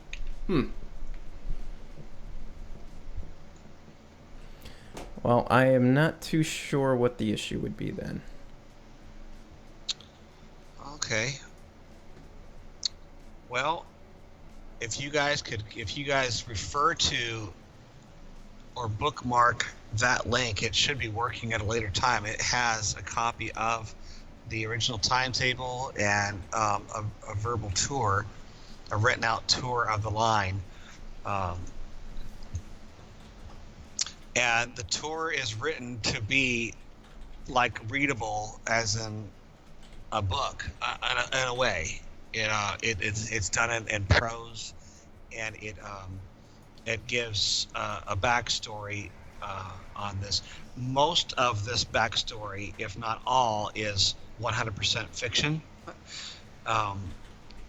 So it just makes a fun story on what's there and why I put what's there from a fictional point of view.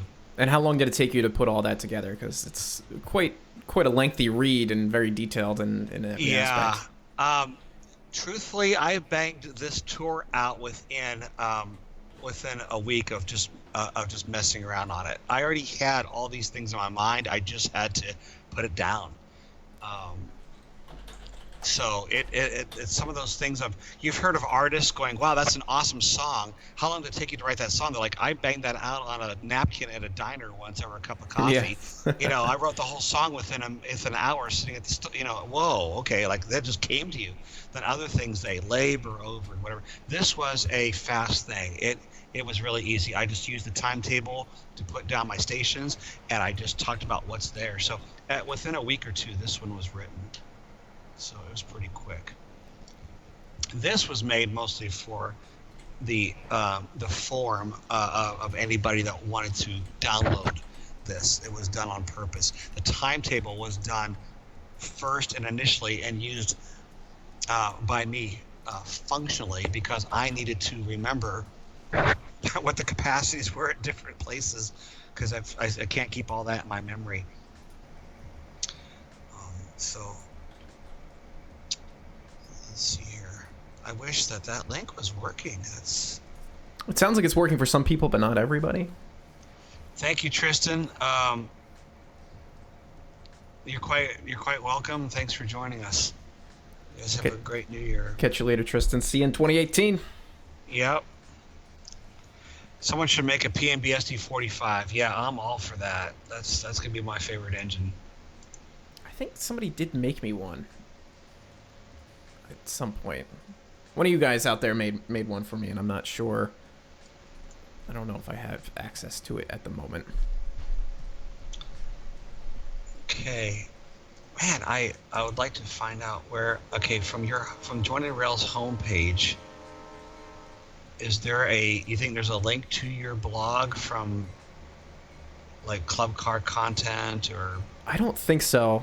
I don't remember there being a direct link on their website to my sub Oh, page. okay, I don't know if it had some kind of It might be on their main part where it says Jointed Rail welcomes approach medium. It's Oh, a possibility. yes. Okay, let's look at that. Read more. Thank you for the sub, Tony. Thanks for joining us.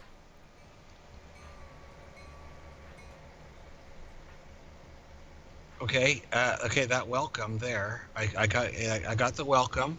What I'm trying to see now is there a link to your blog from that welcome?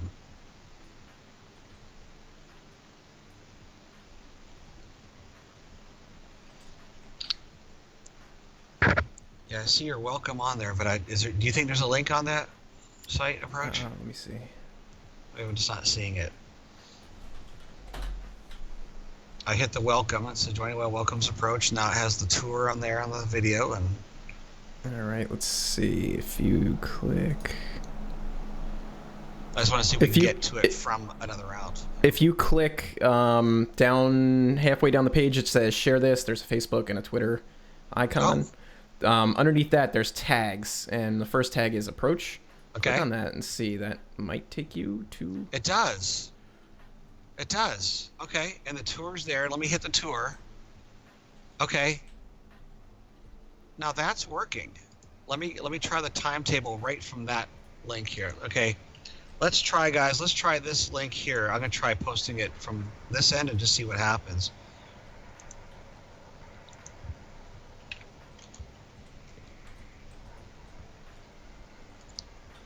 Hopefully that will work.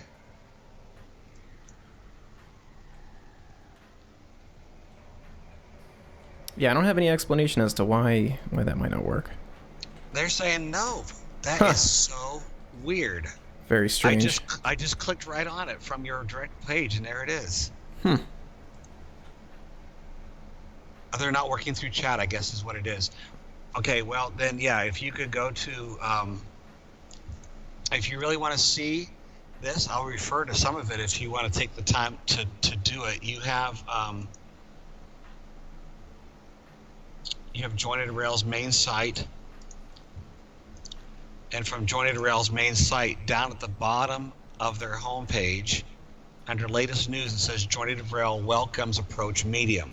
It says read more. If you click on that, you will have their initial paragraph. And underneath that initial paragraph, it says share this. And underneath the Facebook and Twitter symbol is the word approach. If you click on that tag approach, it goes to Approach Medium's blog. And then at the bottom of that, before it gets into the next heading, it has P&B employee timetable, December 1st, 2008. Boy, this is coming up on 10 years old. Now, hopefully you can bring up the PDF file that way, if someone would let me know whether it works through the manual way.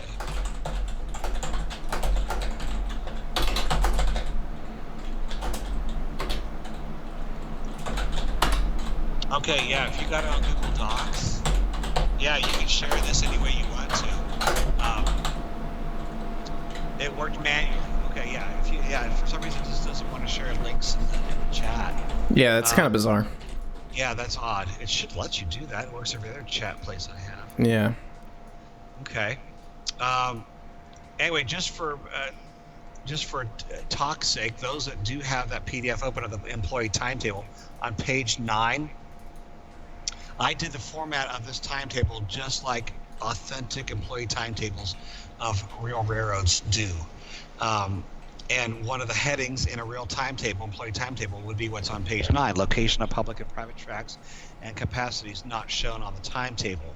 And so this will have the name of the track and the name of the agent that owns it. For instance, PBS Coles is at Spruce Run Secondary. At that milepost, it shows the car capacity of 50 cars and which way the end of the switch is open. what this means for those of you that never thought about this, real railroads do not want the employees wasting time on taking extra moves for switching. Time is money, and gas is money, fuel. So you needed to know whether the switch opened from the east end or west end, depending which way the track, of course, was going, or north or south end, or both ends. So, in other words, if you look at, let's see here, Standard Oil on the Old Town Spur, there on page 9, it has it's at milepost point 8. It has a 14 car capacity, and it's open on the south end, which means that you have, if you're heading south, you can back in to make your deposit and to drop off your car. If you're heading north, the switch is opened only towards the south, which means your engine would go up into the track and you would not be able to drop off a car because you're going to head first. So I needed this functionally to know when I'm switching which ways to plan my cars and my switching route with. If I have something that's on the south end facing Spur, I got to make sure I either take care of that line or industry while I'm heading south, or I have a runaround track somewhere where I can run around the cars and push them up into the Spur.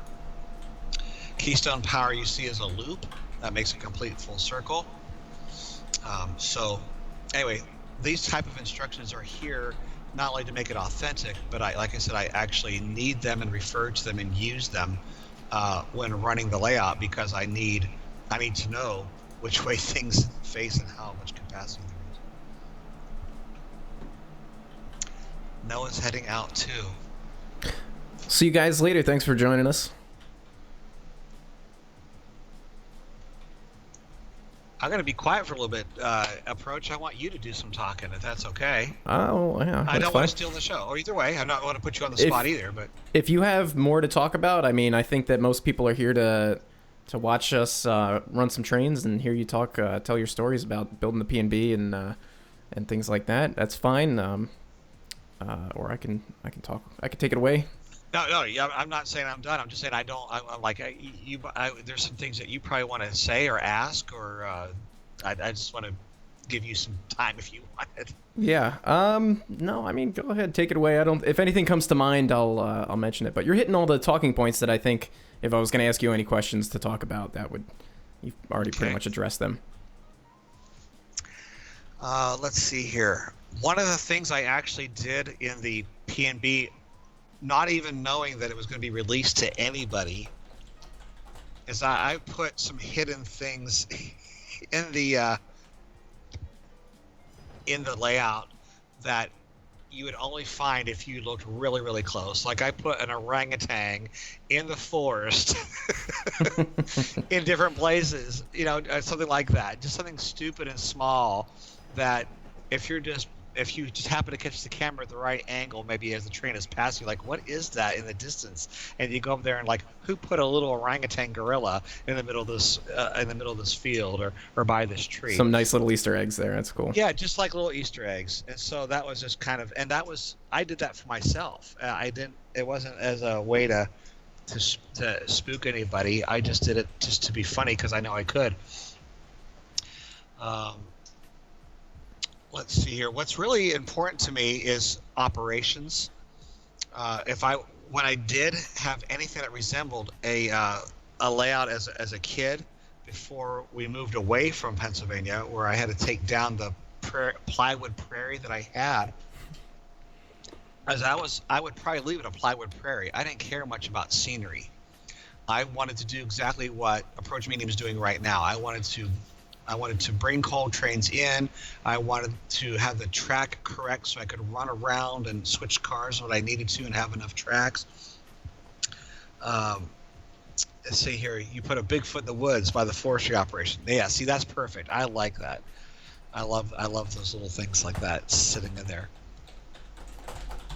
I was more concerned about operations. I wanted to be prototypical with the way things came in, and I didn't want 16 tracks to run around something if that was not needed. I wanted things to have it to be where they needed it, and come in and make the switching with the moves that the prototype did. Um, and I was more concerned about that. What I loved about 2004, well, of course, or trains in general, is it allowed me to be a scenic artist without having any artistic ability at all. I can't even draw a stick figure very well. Um, so I knew that if I ever had a real model railroad, it'd probably be a plywood prairie. I didn't have any artistic ability, and I couldn't stop operating my trains long enough to worry about scenery because that was secondary to me. So trains allowed me to make it look nice and operate. And so that was really, really neat. Jason Butterfield said hello. Welcome. Thank you for What's up, joining Jason? us. So just answer one of those questions I just saw directed at me. I'm sorry, go, please. I'm breaking up this coal train right now because I need the room to switch out these empties and even just to get them onto the stub tracks down here. So it's a little bit little challenging. I made my train a little bit too long, I think. So I'll have to do as Bill did and get some car counts up here at some point, so that way I know how many train cars to bring up. Yeah, And then I don't have to run back and forth like this. Yeah, and that's where the timetable come from. Those of you that still have that timetable open, some things were arbitrarily put in just for authentic, just to make it look authentic. Like on page 10 is hand operated switches. Of course, they're all going to be hand operated in general, with trains. Nothing is completely dispatch or AI controlled, but I did put where normal movement is 4, and so some of that is really true. I have to remember, especially on the Pleasantville Secondary ends at a Y onto the main line, and actually later on, I think Approach did it on his own without telling me, and I did it on my own without knowing he did it. We ended up putting a siding in at that area near Grundy's. Is that true? Is that what you did? Yes. Yep. Right. And I realized later on, I said, I want this secondary to end on a siding, not directly onto the main line anymore. So anyway, we both had the same idea without knowing each other and did it. Yep.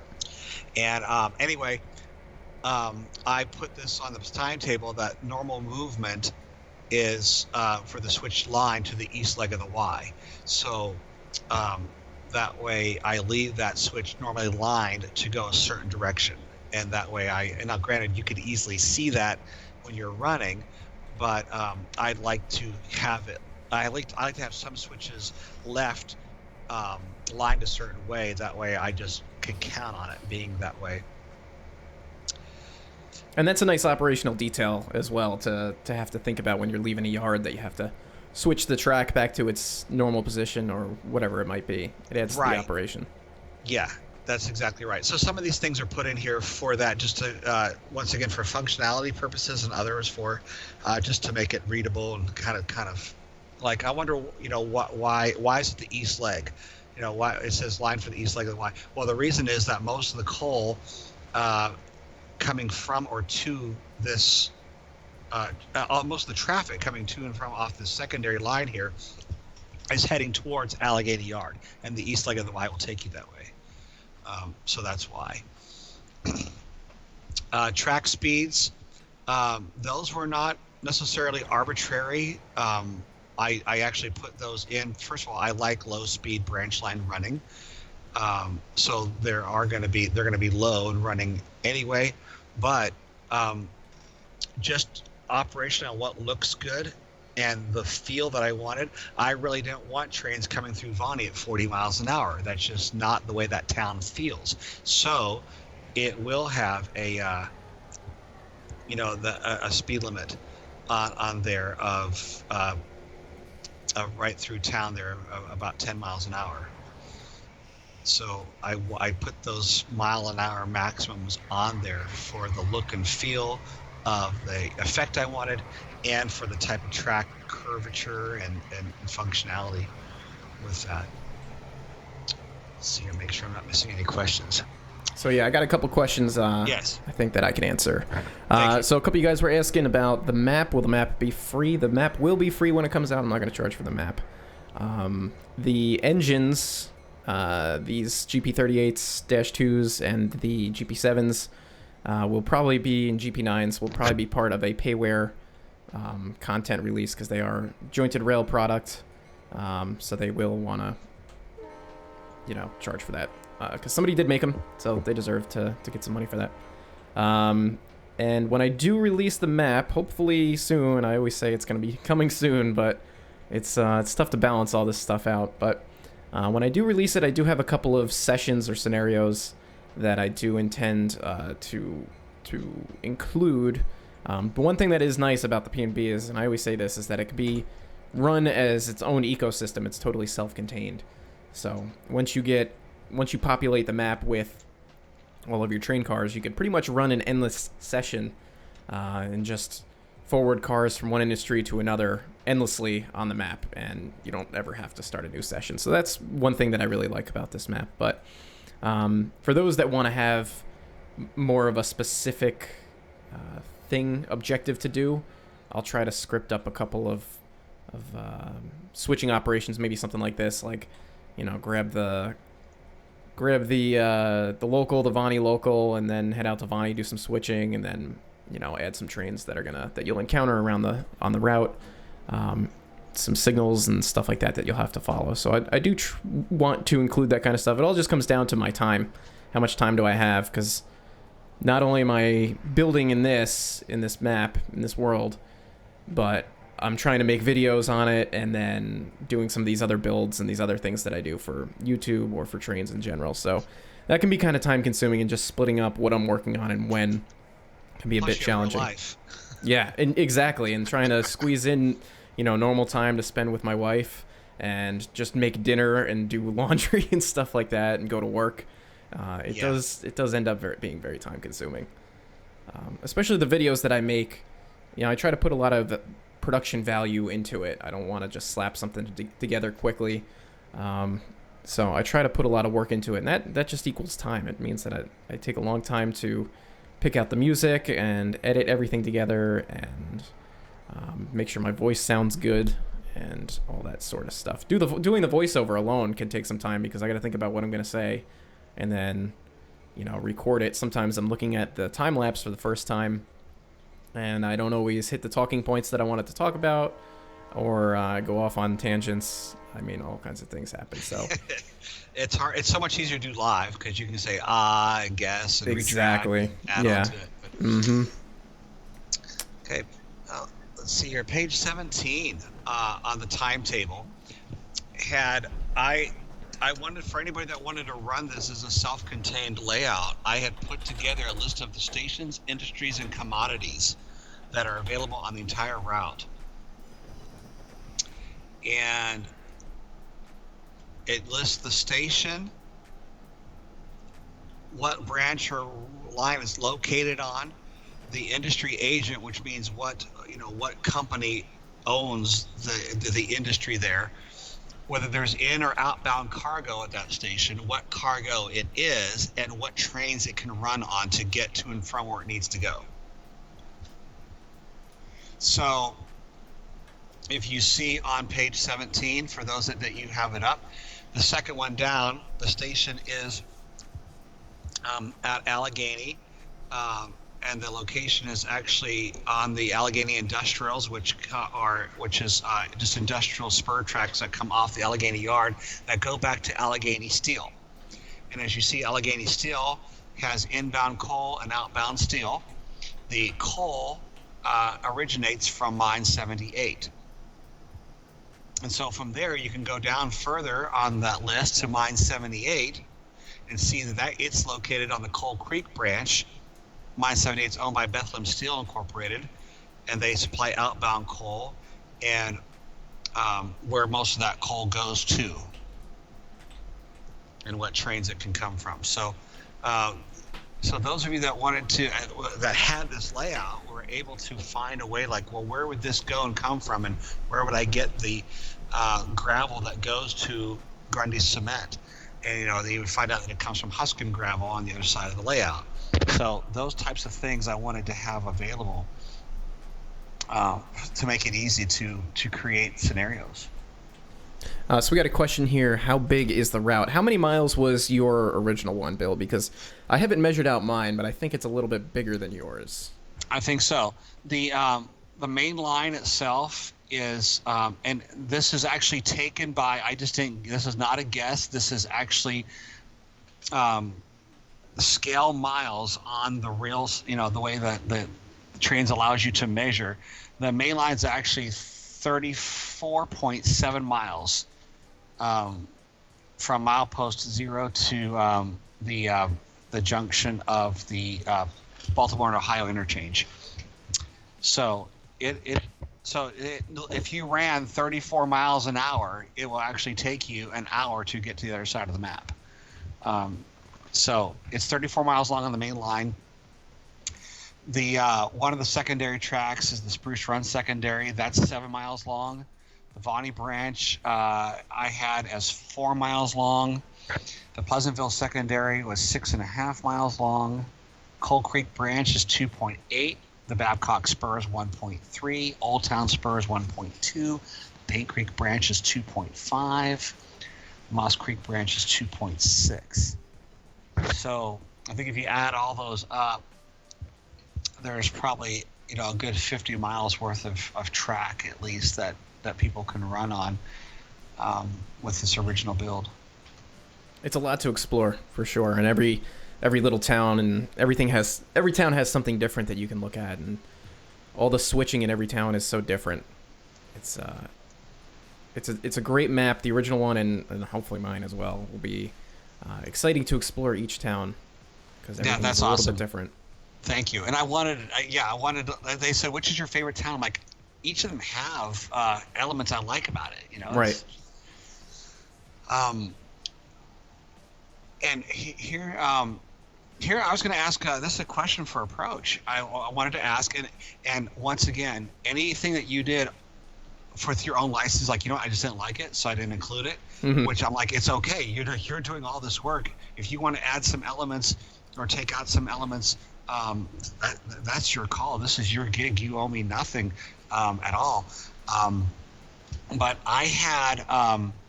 I wanted an excuse to run the occasional piggyback train, and so I threw in, a place to load up and unload trailers and just take them over the route as a mainline 60-mile-an-hour kind of fast freight type thing. Pigs. Maybe where I had it placed was not your cup of tea, or running piggyback trailers at all wasn't your cup of tea. You took that out.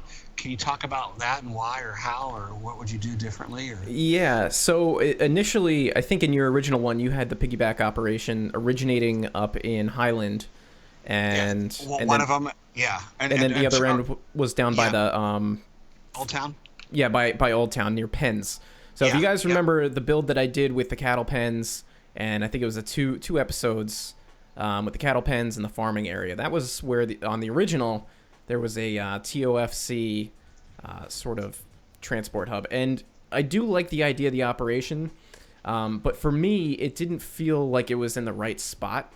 And that's probably very true. And that's why I didn't include it, because I pictured the Old Town branch and the Vonnie branch as being a very rural. Yeah. And so it didn't feel right to have this big piggyback operation happening right in the middle of the farmland sort of thing. So I do intend on including it. I think maybe in Highland, I'll probably put it up there. It feels a little bit more like it would fit. Yeah, it's an industrial area like that. I just need someplace on the other end of the map to do it. And I probably could take it outside of, the Juniata yard or something like that. That's what I was thinking, yeah, because I have the 3 tracks, the 2 tracks going in one direction, and then there's another track that goes through the shopping district area that I did. So those are open to whatever we want to expand on in the future, which could be anything. So I was thinking hypothetically that could be maybe the area that we put the piggyback operations. Okay. Hey, Besquigglehausen, what's up, dude? Welcome.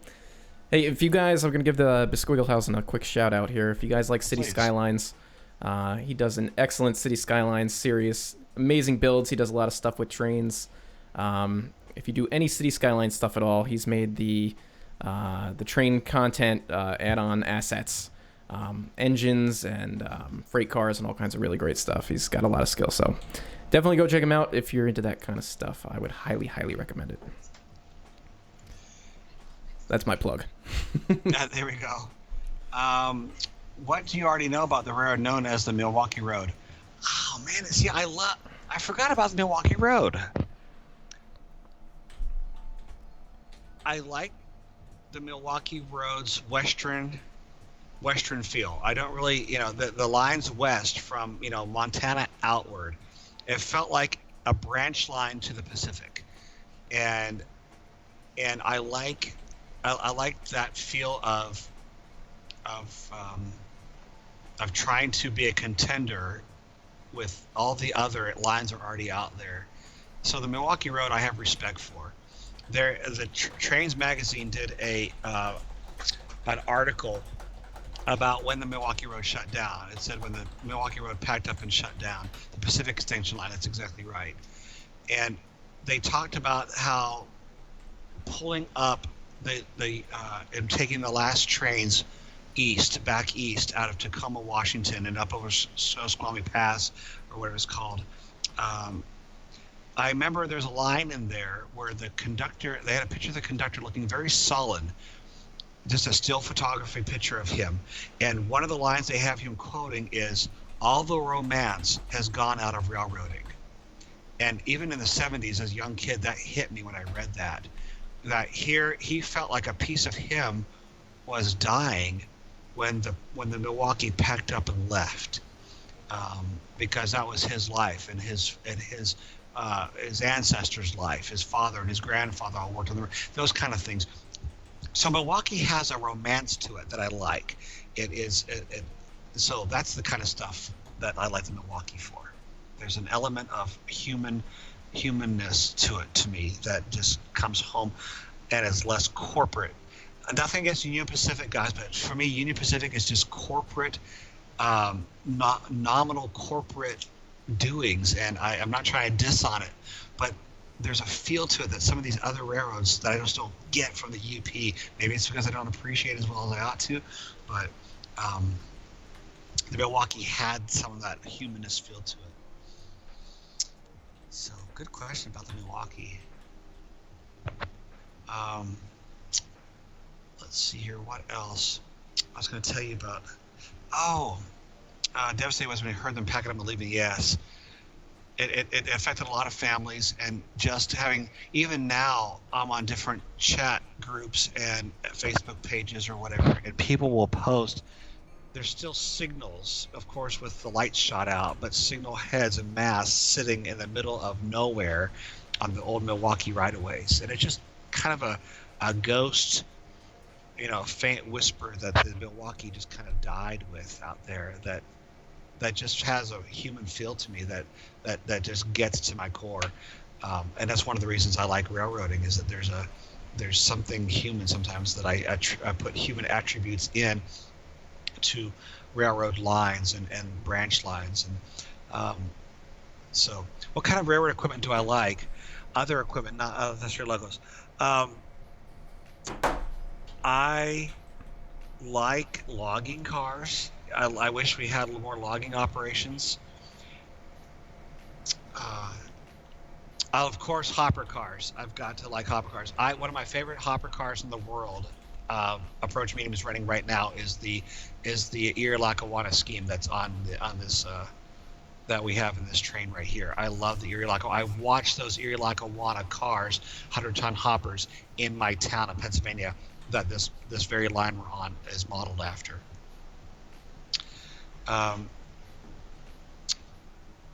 Yeah, they actually survived. Someone did mess with the bank statements. Yeah, I know.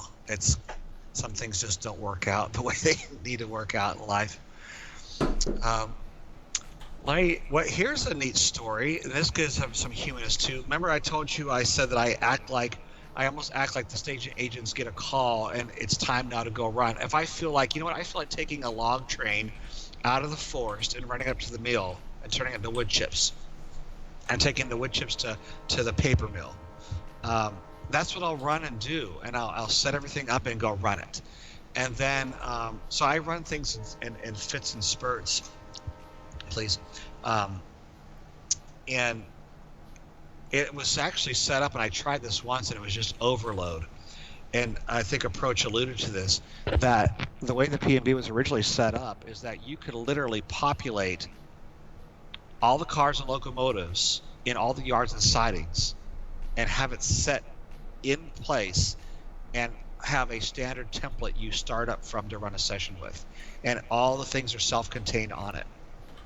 And you could have endless cycles going of trains, of empties and and loads and things And like that's that. that's my favorite part about this is I love the operations. So for me to not have to think about like, like some of these other maps are just like a section of a rail line, which is great to do like a representation. Like my main central video series in the build is just a small section of it, but to set up a session, then you have to think about, okay, well, this train is going to come down here, and then we're going to have to take the siding, and then this is going to stop. You have to think about all those things and get them all set up.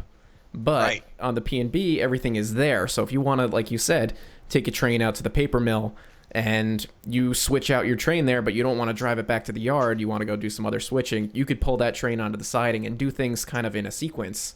So there's always something happening at some point somewhere that you could just jump in and still see traffic on the road. Send an Correct. AI train from one yard to another yard, and then you do some switching there, and you still have like, that interaction with other trains on the main line. I think that's really fun. Adds a nice dimension to it and ease of operating, because when I want to operate and I want to sit down and just do it, I want to just sit down and just do it. I don't want to have to set everything up and then Right. run it. The thing is, when I actually tried that once, my computer like crashed. I try to put every train possible on there in the yard. So I had I had 400 core hoppers ready to go in case I wanted every mine to be filled up with empties ready to load. I Yep. put 60 box cars out, that way everything that got box cars could have box cars available. And there's no way the frame rates would handle all that rolling stock sitting there permanently. So I'm hoping one day that computers will be able to do that. Do I Yeah, like it auto does put a rack? lot of strain on it for sure. Yeah, definitely. Do I like auto racks? I do. I never saw them ran very much because I was always branch line out in the woods, coal mine type feeling. But auto racks I do actually run when I do my through freights, my AI trains. The original P&B had portals on each end, and I would set up a portal. Depending, I usually did it only one way because having AIs meet is a disaster. Mm-hmm. So Yep. I'd always have one yard set out trains every 45 minutes in one direction just to have some traffic I'd have to contend with and either go in the siding for. And I literally would actually have to find out where that AI train was. And I'd actually have to go put him into a siding or me into a siding. And sometimes I'd actually be waiting there just like a real railroad would. Sometimes I'd have to wait. I'm like, okay, I've got about 15 minutes here probably before he gets to me. And I'd be waiting there. And there's an element of realness to that, of like being in a real engine. So I'm not opposed to actually sitting there for 20 minutes while I'm waiting for my AI to pass me. That makes it feel real. I'm not just there. I'm not just trying to run trains to run 60-mile-an-hour fast freights right past me and chase them. I actually don't mind sitting in a siding waiting for my AI to Right. pass. And then it gives you a train to look at and something to Yeah. kind of dodge around and that sort of thing. Exactly. So sometimes I'd put him in the siding, sometimes I'd put myself in the siding, depending on what I wanted to do. So I would operate this thing very real like this. And one of the things I had to learn, different free locomotives back then, sometimes from Jointed Rail and Railroad Mods and such, made excellent stuff. I'm very grateful for the free stuff that had. Some of them had good operational dynamic brakes. Some had good operational air brakes, but some did not. Some of them would not lap very well, which means when you hit a cut, you had you had a cut of cars, and you would hit a 5-pound reduction on some of the trains, some locomotives. The AI, the air would hit 6 pounds and stop. Other ones is you hit A once for an application, it didn't take 6 pounds. It puts you as a full application. And so you had to learn the peculiarities of each engine, and sometimes the dynamic brakes didn't work on certain models. So I've had to learn some sad experience to test my air, do running air tests to see how much air one application would take, and test my dynamic brakes out. And if and those of you that have the tour and or took the have the PDF file with the tour that understands and knows what the Coal Creek Spur, the Coal Creek branch, I'm sorry, has a 3% grade for a while, and coming out of that mine, coming downhill out of the mine there, loaded trains are restricted at 10 miles an hour upon leaving the mine until the train gets over some of that 3%. And I forgot to, back then I didn't realize how much different versions of different engines from different makers varied. And I had fun runaways that would happen because I'd throw 10 pounds of air on and put it in full dynamic, and the air held, but the dynamics did not work in that engine. I mean, it said that it was in dynamic braking, but after testing it, it was not working dynamic brakes. So I'd have to use the air, but by that time, it was already too late because I had already gotten way high on speed, and by the time I big hauled everything and put it to emergency, I was already up to 40 miles an hour flying down this branch, and I'm like, okay, this is an official runaway. So there are pieces of that I try to do of real that you need to do a running air test because you don't know what engine you have. You don't know how the air is going to work on it. I make sure my dynamic brakes are working. And then I realized with different engines and coming out of mine 78 is, like I said, I think 50 or 60 cars, I actually learned, like real railroaders will tell you, where on the line as you pass certain trees or rocks or bridges that you should hit the air more or let up on the dynamics, you're going to stall and things like that. So this is more than just like a model railroad of putting it in 40 mile an hour and watch it chase itself in circles. I'm actually running with dynamic brake issues and air issues and runaways if I don't do my watch the air and watch the dynamic brakes. So anyway. So, Bill, we got a question for you from Bisquigelhausen. Yes. Sorry. Back a little bit. I'm going to read it for you. Thank you. He says, getting ready to start a real model railroad and a huge fan of modern passenger service. How can I make operations not suck while still allowing some rounding?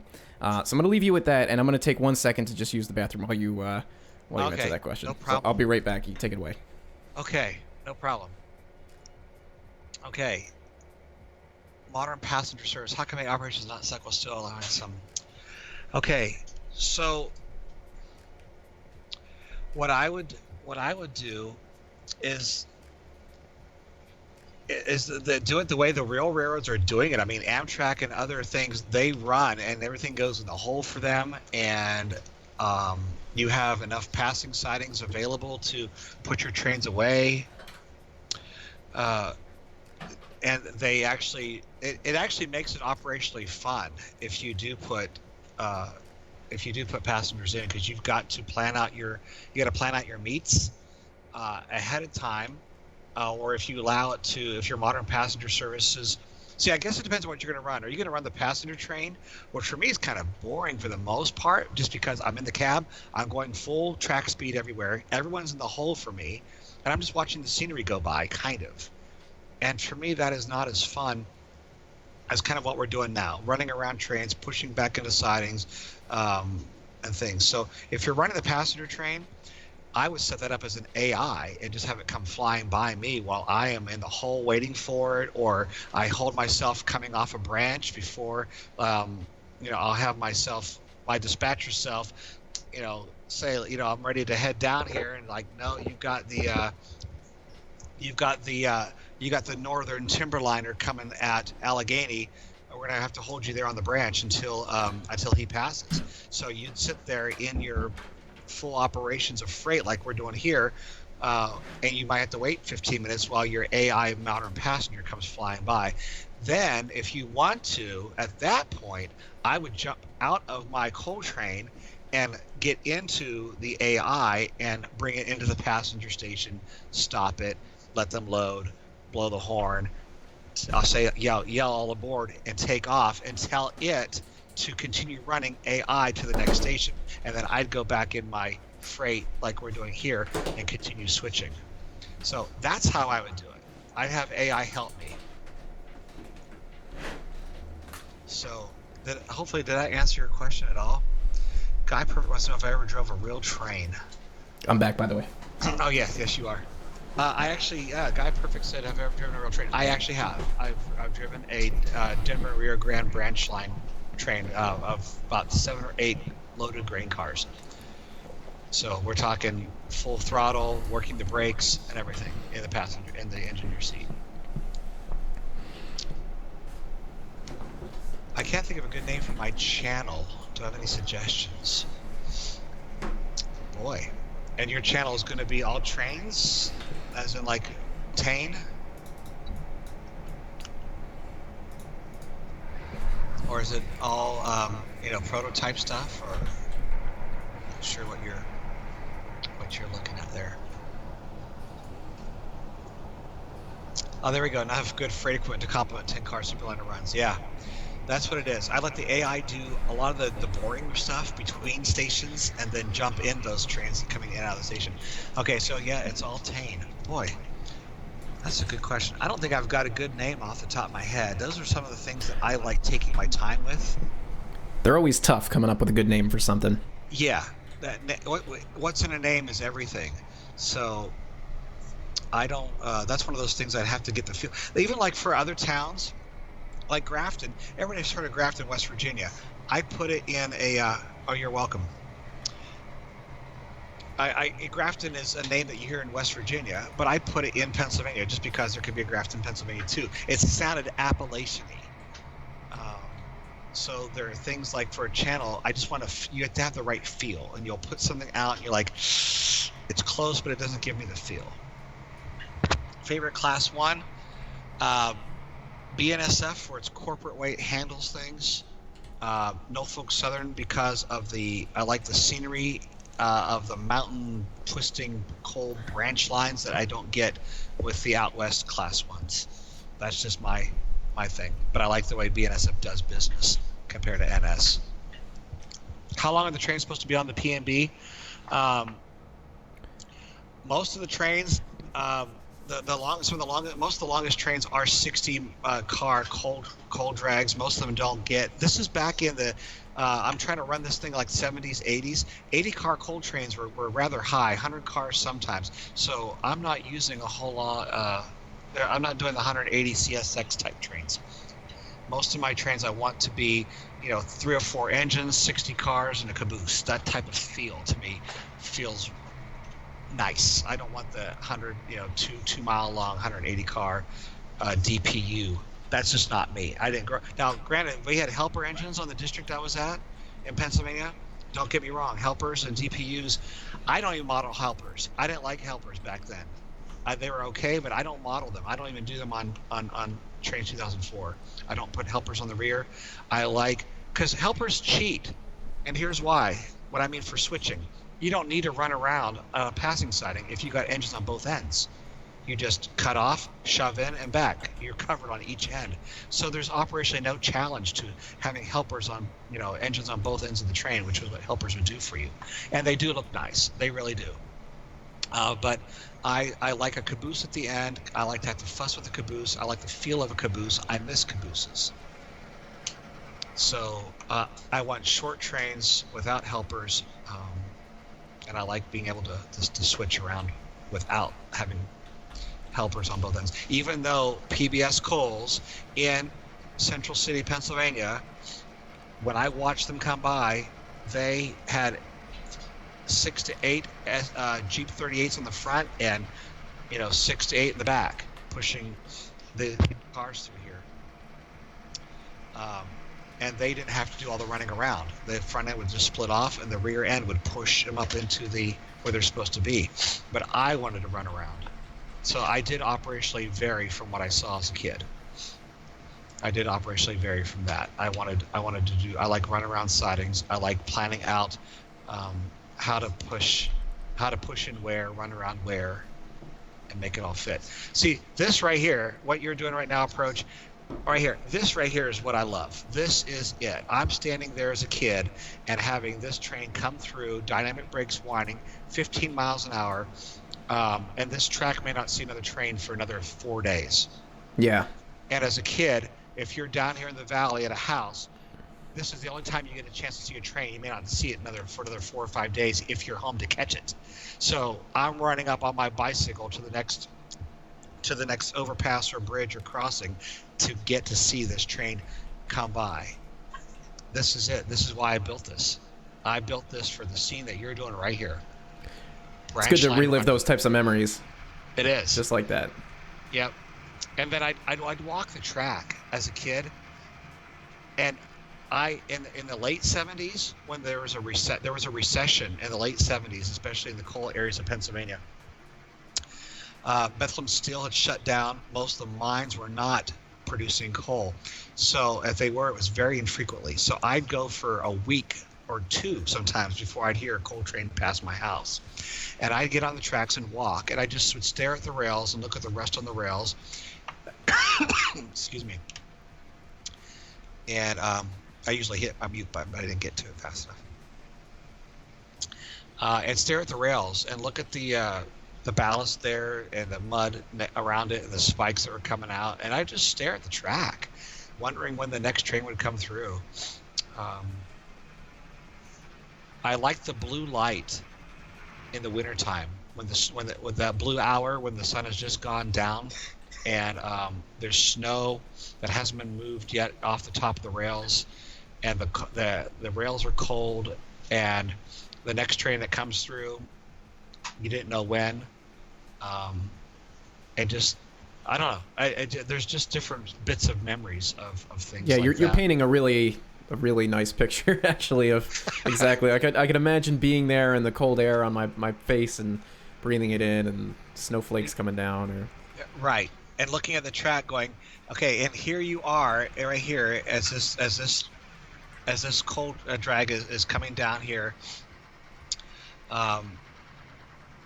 and later on, if you walk this track yourself, knowing that you're not going to get hit by a train because it's 15 miles an hour, 10 miles an hour, and the next train's not going to come, it's not going to come for out. At the very least, they'll come back the next day. You're not going to get killed walking down the track. I'm not saying people should trespass. There's all the disclaimers there. Do not walk down live tracks.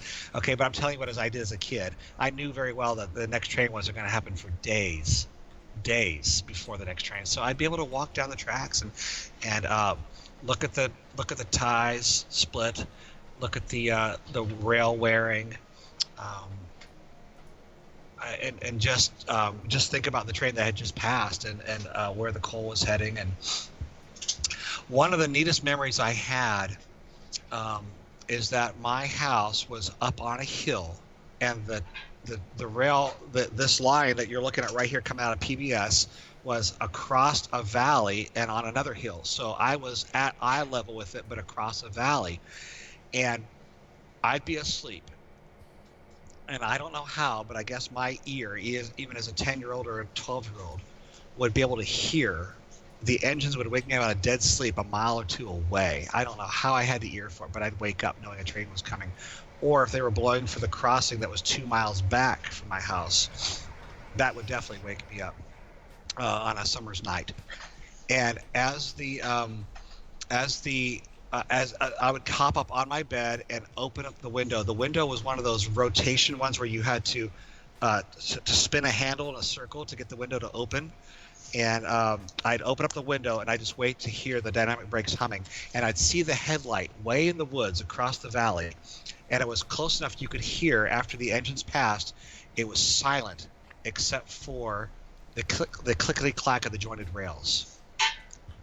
So I'd hear in the distance the train going by over these jointed rails at 10 miles an hour. So it'd be like, and that's all you'd hear in the summer night. And finally, the helper engines would glide by in dynamics with the headlights facing backwards, and the woods would become still again. And I'd go back to sleep with an enjoyment in my heart that only a train watcher would understand. That's amazing. And so one of the places I like doing that is at Hunter's Ridge on the original route. If you notice, I put like an old scary haunted house up there on the ridge. Did you ever see that? I do remember that, yeah. Yeah. I put that up there just for some, talk of, that house is supposedly abandoned. I wanted a backstory of something to talk about. Like the railroaders say that they sometimes pass there and they see a ghost up in the window, and just different things for why that mansion's there. But I wanted to be able to look across the valley, watch the headlights just pass at 10, 15 miles an hour with a coal train in the distance, looking through the woods. And hear the clickety clack of the engines of the joints as the drag passed on. Those are some of my memories, and that's why I built this, so I could relive them and just kind of do them. So, I think that's why a lot of people do model railroading, and in general, is that they're trying to recreate little pieces of their youth and things that they did. Because obviously, if you were into railroading when you were young, you get older, those are the things that you're going to remember the most, are the good model railroading memories, or the railroading memories, the train chases and stuff like you just described. Right. And to be able to relive that or be able to share it with people is definitely important. Yeah, and you I'm every time I watch what you've done here, you're still keeping that feel that I had for the in the sidings here and branches that you're replicating off the original track. So that's neat that it's able to be kept and run on like that. Let's see here. I've been trying to look for any questions. It's always interesting that about the sidebar conversations that are going on. I love it. Gary's able to interact and stuff like that with whatever topics that they're on. I just hope I'm not boring anybody with old memories of glory train days on how what inspired the original P&B. So I think that's what people are here to listen. But I just want to update everybody where we're at right now. We're about 2.5 hours into the stream, and I think my goal here is to go and bring this train back to Allegheny, and then we're gonna wrap it up. So however long that takes, maybe another half hour or so. Okay. Yeah, that's no problem. I think that's the plan. It's right near 6 p.m. Yep. Anthony said it's similar to the story he just told. So yeah, there's a cool feeling about that. Have I ever seen a GP9? I actually have. On the Florida East Coast, they had GP9s working when I first moved to Florida. So Tony said he loves my story. Thank you. I appreciate that. From a couple of hours ago when we first started, I talked about how I got the cab rides through town in downtown, what would be named Vonnie on the branch here on the layout. And so yeah, those memories just made it inspired me. Any more stories? Yeah, like a short one that I haven't told yet. This was it's a story that I didn't know I was watching till I heard the real story later on. I mentioned before that trains coming out of the mine down the branch have a 10-mile-an-hour speed limit. On track, yes, I've been on Amtrak only once, I believe. I took it actually from Altoona to Johnstown over the Horseshoe Curve, just so I could go over the Horseshoe Curve on Amtrak. So yes, I did do Amtrak, and I did that in 1984 or 86, something like that. So the trains coming on the branch out of the mine, like I said, coming out of the mine that direction had 10-mile-an-hour speed limit coming that direction, and there was grade crossings 2 miles away that running at 10 miles an hour, it'd take about 6 minutes for them to get there, something like that. So I'd be able to hear the trains coming because they blow for the crossing. One time I had time when I heard those horns to get on my bike and pedal down the road, up the hill, under the underpass, And Husky's like, Bill, your life is awesome. Yeah, like I told everybody earlier a couple hours ago, my boys, my children say, man, you had a really cool childhood.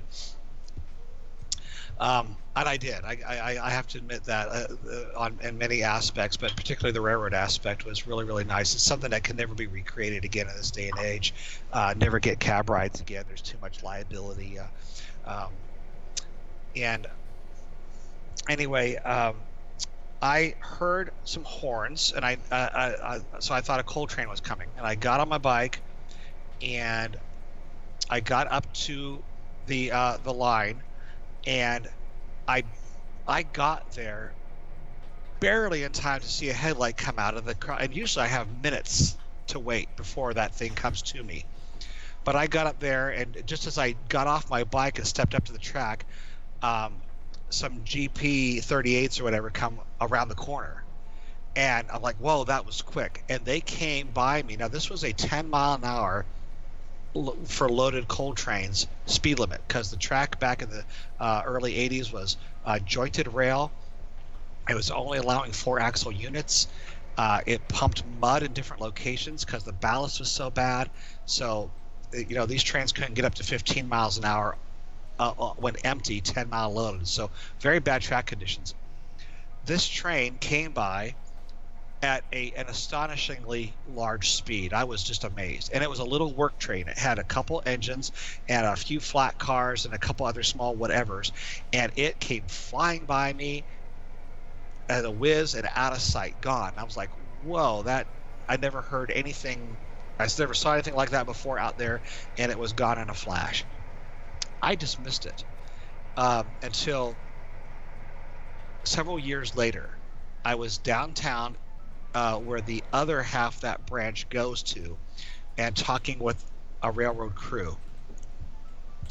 And I heard them, or we're talking about how bad the conditions were on the track, and they said, yes, I remember one time, this is an engineer talking, or conductor talking to me. I remember one time I was out with old, what's his name, and he gave some kind of nickname of one of the old railroad heads, engineers out there. I remember one time we were out at PBS on a work train, and the engineer said, this track is not as bad as you think it is. And they said, it is, it's awful. He said, I guarantee I could take this work train back to South Fork at 40 miles an hour and not derail. And they said, you're on. I dare you to do it. And they did it. And I didn't know that story. They never know I saw it. I told them, I said, I was actually there when that train passed. And they were amazed that I actually saw the train that they were talking about from years before. Anyway, that lived on in legends around the railroad community on how these gutsy guys took that work train down through this 15-mile-an-hour branch line at 40 miles an hour, and they were doing every bit of 40 when they passed me. And apparently they didn't derail, but it was a light train. So anyway, another little story there. That's pretty crazy that they were just going through their breakneck speeds without any problems. Yeah, I mean, I can't believe they didn't derail. So look at that. Officer Infinite says, love this map. Yeah, I love this map too. Approach Medium has done a fantastic job on doing something that I would never have the guts to do, only because I spent so much time doing the original one. I just don't know if I could rebuild it from scratch. That would just be, So, yeah, it made you feel lightheaded. Okay, that's cool. Do I prefer flashing ditch lights or non-flashing? Boy, I like flashing. I have to agree. I like flashing. So, let's see, any other cool little memories that helped inspire the P&B? You were telling me the one time about the end of Iron City and how the track used to continue down through the mountains there. Ah, yes. I thought that was a pretty interesting story. That is. Boy, I sure wish I could do a link on the chat that would actually work with people. Do they ever give horn shows? No, these guys never really did give horn shows. If I waved to them, they would definitely lay on the horn for me. But they never really did mess with the horn that much.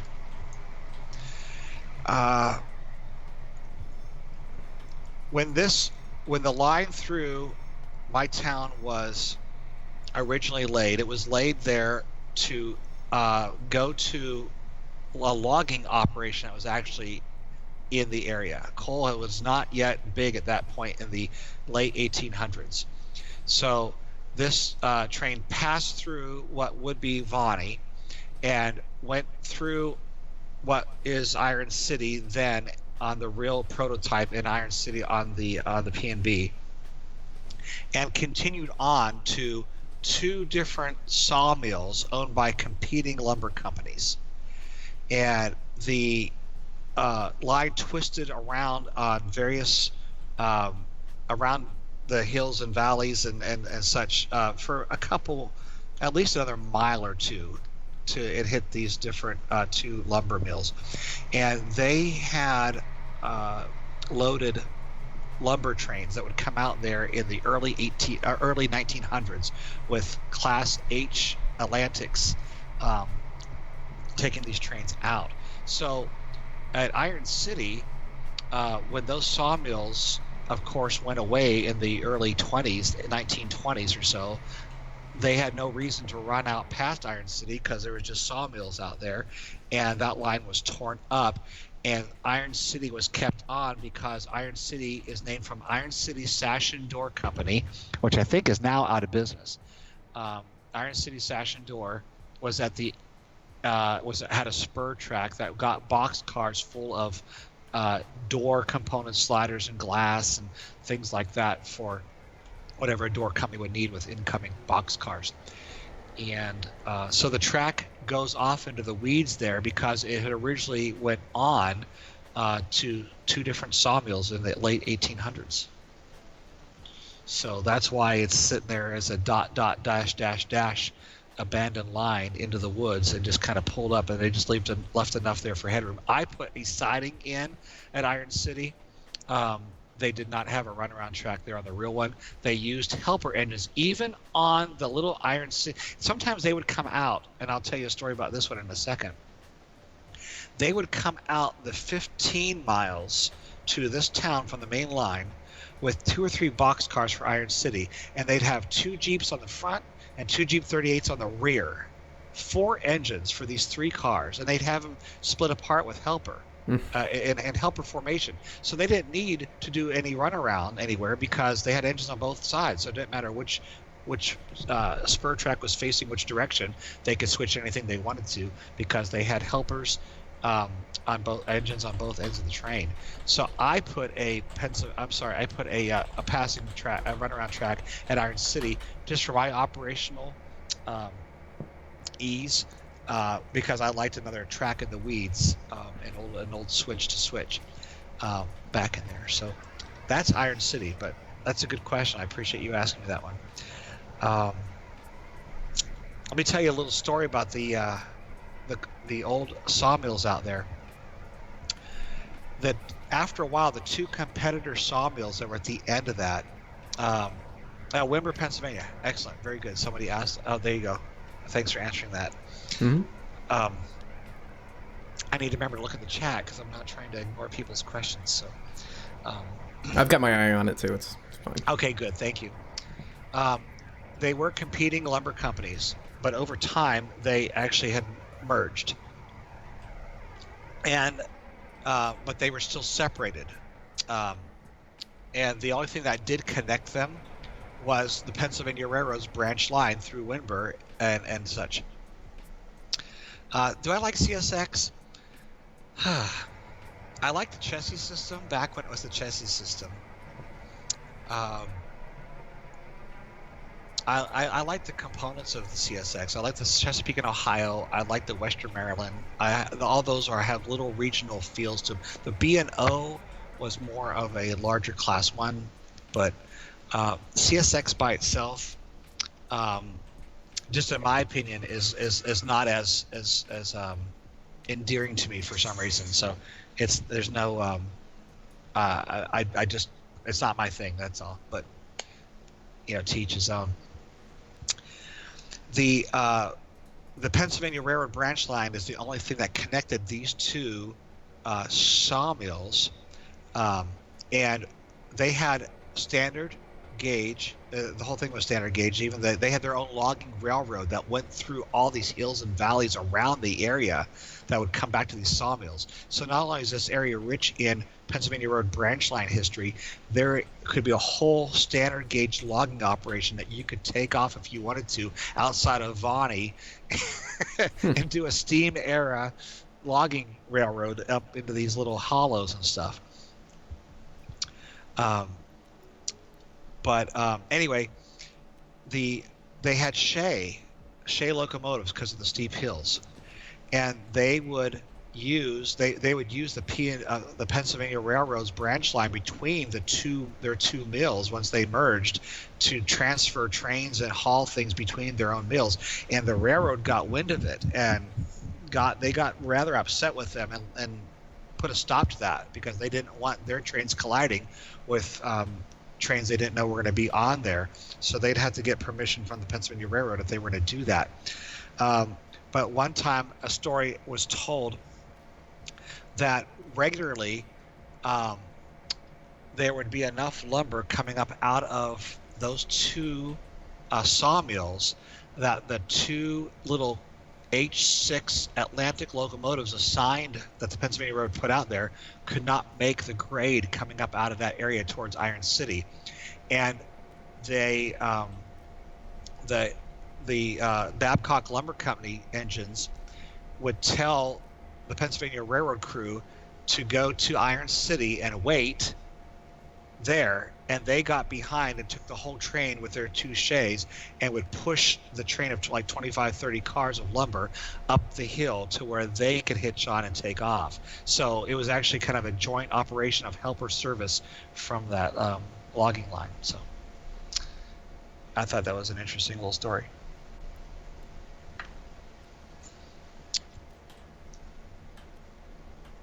Okay, that spur right now coming off there. I'm sorry, where am I at? Where the spur I just passed? What was that, sir? Where I didn't see that in the chat. You just we just passed Huskins. Oh, got it. Okay. Huskins gravel. So let me got it. That's what that fly was. over Okay. there. Yep. That's what it was. Last P&B video, or the most recent one. There we go. Yes. Fly up there quick.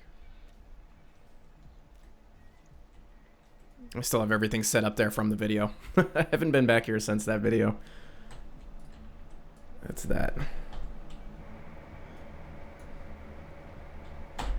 Yeah, a lot of work ahead. This is now we're approaching Unscenic area, unfinished. Once again, heading over to Allegheny, but that is all part of the next several videos. Is going to be detailing this mainline stuff and working our way over to Allegheny and detailing Allegheny. Because that's going to be a fun, in my opinion, that's going to be a fun build. It is, and I made Allegheny on purpose, kind of a joint, kind of a central type yard of comings and goings as a central midpoint division, kind of in the line. Have I rode the Cass Scenic Railroad? I have not. I've wanted to, but I've never gotten there yet. I've ridden the East Broad Top as a child, back when it was first formed in the late 70s. So being behind real narrow gauge locomotives on an old coal route was kind of fun.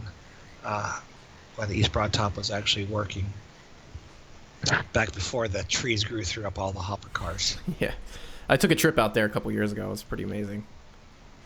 Seeing all the old hopper cars in the woods with the trees growing through them, and pretty incredible. I completely agree. Oh yeah, you're okay. There we go. That is Huskins, right? Where are you going? What spur are you going up there? Yeah, you are. Okay. Yeah, see, you lengthened that out more than I ever had it, which I like. It's all cool. It's all good. I just got to get used to what I'm seeing now when I see yours. So. Right. Yeah. I used to post where is it type photos on the forums, if you remember those. I do remember that. Yeah. And every once a lot of times you knew exactly where it was, so that was kind of cool. Mm-hmm. Can you make a P&B C40-8? I have no clue how to make anything. Yeah, so. I can't do that. I can ask somebody to do it, but I personally don't have the skills to do any skinning or anything like that. I have no idea. Yeah. Route building specifically for me. I've always liked that. I'm glad you incorporated this in coming into the Allegheny Yard. There's a feel of just kind of, I don't know. I like the feel of this kind of the bridge, and you kind of kept that same feel in the original one Hmm. here. That there, it just kind of had a different area, unlike any area you've already passed on the main line to it. So, Yeah, exactly. I wanted to mix it up a little bit. yeah. And you can tell, I know you can, and you said you could tell also on your own. You could tell on the original one where I probably started and learned and over time grew as a builder and a route maker and a scenicer and track Hmm. layer, where like, okay, this looks rinky dink and old and, or not old, but an amateur. And then after hours and hours and hours of time, you're like, okay, I can tell that, boy, you've gotten a lot more fluent and better with track placement and curve making. Oh yeah, and it makes you want to go back, at least me, and go back and redo those things that I started early on because I'm like, oh, now I know so much more. But Yeah, it's yeah, like by the time I get that all finished, then I'm gonna know more again, and then you just end up in this perpetual loop of yeah, like just absolutely. updating stuff. And if 2018 changes anything that breaks assets, that's going to be Oh, we'll not be very. rebuilding this all over again. Yeah, we'll see what Awesome. happens. I don't know. Hopefully not. Hopefully it'll translate fine into 2018, but we'll see. See when we get there. Let's see, how far away are we from Allegheny? Now, Bill, which we have 2 yards here at Allegheny. Which one does the PBS coal land in?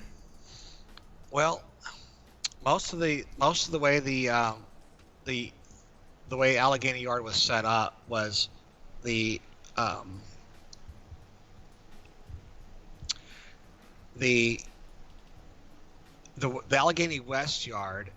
They had an Allegheny West Yard and East Yard, and trains with eastbound consists use the West Yard, and all westbound consists use the East Yard. So, um, and what the reason of that? The reason for that is because anything that was heading anything that was heading eastbound used the West Yard, so that way there was lots of headroom to build your train without entering the main line. Right. So that's why they were opposite. So this one, stuff coming out of PBS would usually be heading towards Keystone Power up on the Pleasantville secondary, and that's going to be a westbound route. So you're going to have technically that westbound consist would use the East Yard. All right. So, I actually don't even know which way I had this oriented. That's one thing that I might have screwed up. Can I turn? I'm going to turn on the compass so I could actually see where I am. If I can do that in here, show for disable.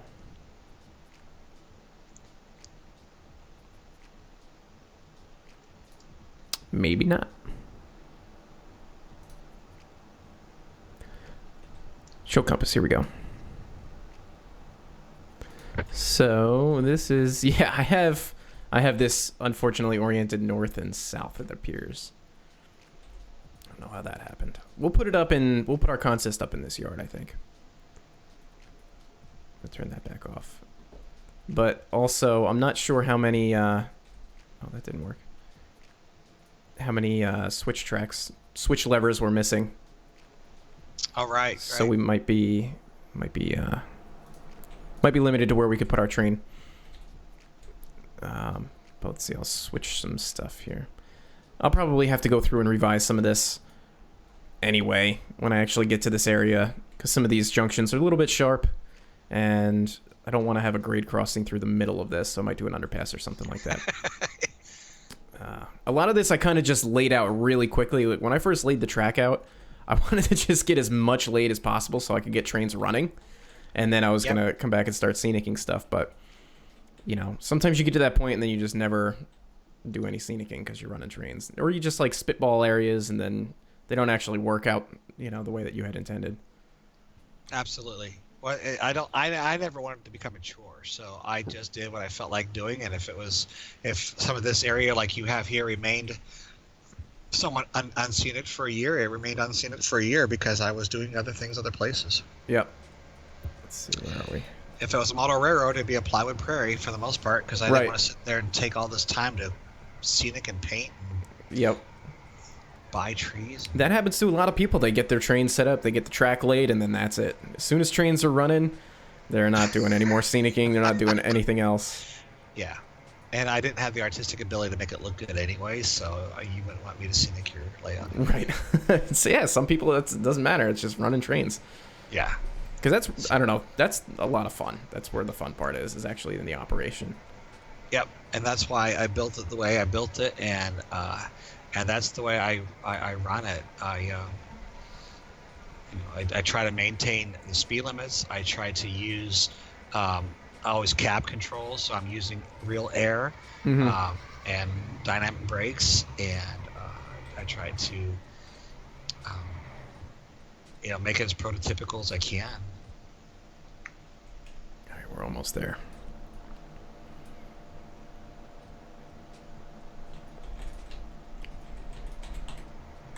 Yeah, hopefully I can get some of this phase 1 finally wrapped up and get it out to everybody sometime very soon. I was hoping to have it done by now, but things get in the way, and then as I'm doing stuff, I start thinking of other things that I left out, like the grade crossings, like we just saw in some of the grades that we went over. The gates didn't go down, or they went down after we had already passed. I don't know. I thought I had fixed that, but apparently that's still an issue.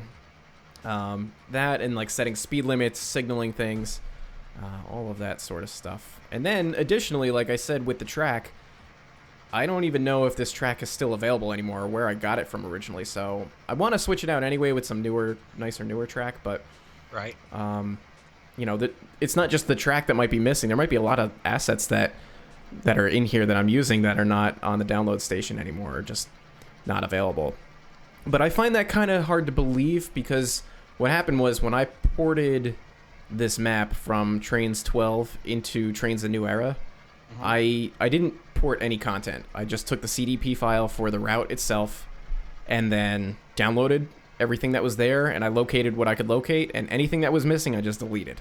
So I should have theoretically eliminated all of the stuff that doesn't exist anymore, all of the vaporware and that kind of stuff, or things that are just not available. So realistically speaking, there shouldn't be a whole lot of that type of content in here. But again, I haven't checked recently to see what I'm using that may not be available anymore. And if it's a whole bunch of stuff, then I'm gonna have to go through and figure out what it is and replace it, and that sort of thing. Enzo is asking me if my track is payware. Nope. This track I think was from RR Mods. It was HD. Let me get a better look at it. HD V4 track or something like that. I don't even know if it's an American style.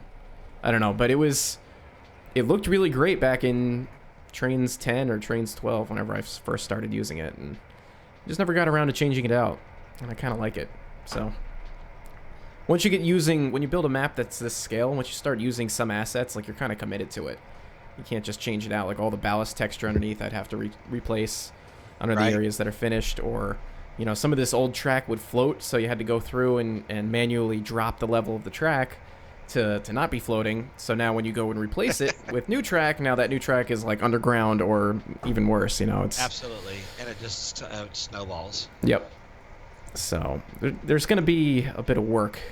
I've got a bit of work cut out for me to get this totally wrapped up and finished. And I don't want to rush it out, because the last thing I want is for people to download it and be excited for it, and then suddenly there's a whole bunch of broken assets and missing stuff. And we had that problem with one of the JR 12 Days of Christmas routes, and it was just a whole bunch of I don't even know what the whole backstory was, but a whole bunch of the assets were not able to be located, and it ended up being a real headache for everybody. So that's one thing I wish that we could change in the trains community, is how assets that are used in a map are redistributed. So if there was a better way to actually package them up and include them in a map, but everybody is afraid of content being shared illegally and payware and stuff like that. And I agree, there is a big issue with that sort of thing. It's very easy to just pass content around, payware, anything like that, because it's just the CDP file. You could just send it to whoever.